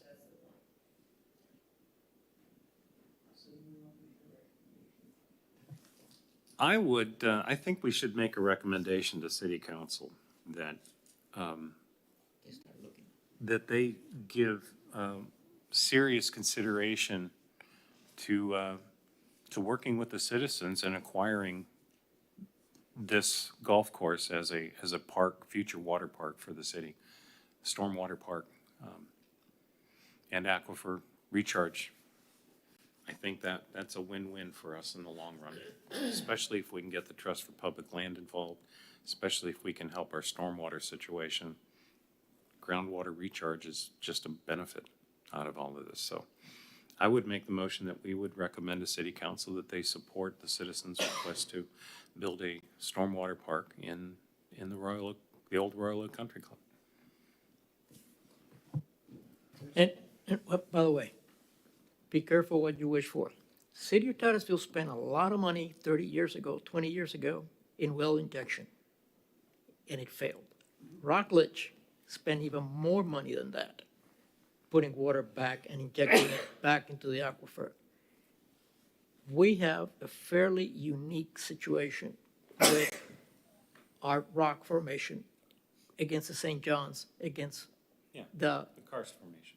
okay? And so we need to be careful what we wish for, because we need to be careful how we inject the water and where, and which cavern we go to. Okay, because they are capacities. Again, go back to city history, and City of Titusville did inject. Chem2 Hill is a company that did the work, and they gave it up. So, and that was all on Barna. The Barna field was an injection field. Yeah, that's well field 3. Yeah. That's Okay, well field 3. all right. Just, Yeah. it's the engineering historical. But even if we don't inject the water into the aquifer, just having that capacity to store the stormwater and maybe route some of the stormwater that's going into the Indian River Lagoon, send it to Royal Oak instead. We can use it for reuse water for people to water their lawns with and all kinds of things. So, yeah. So I need a second. I'll second. We'll let Member Kosi have that second. The motion was made by Member Myjack and seconded by Member Kosi, that the city is strongly encouraged to work with the citizens that are trying to acquire Royal Oak golf course for the purpose of turning it into a stormwater park. All those in favor say aye. Aye. Any opposed? Okay. We giving you guys enough recommendations tonight? Is there anything else from any members? Anything else from any staff? The meeting is adjourned.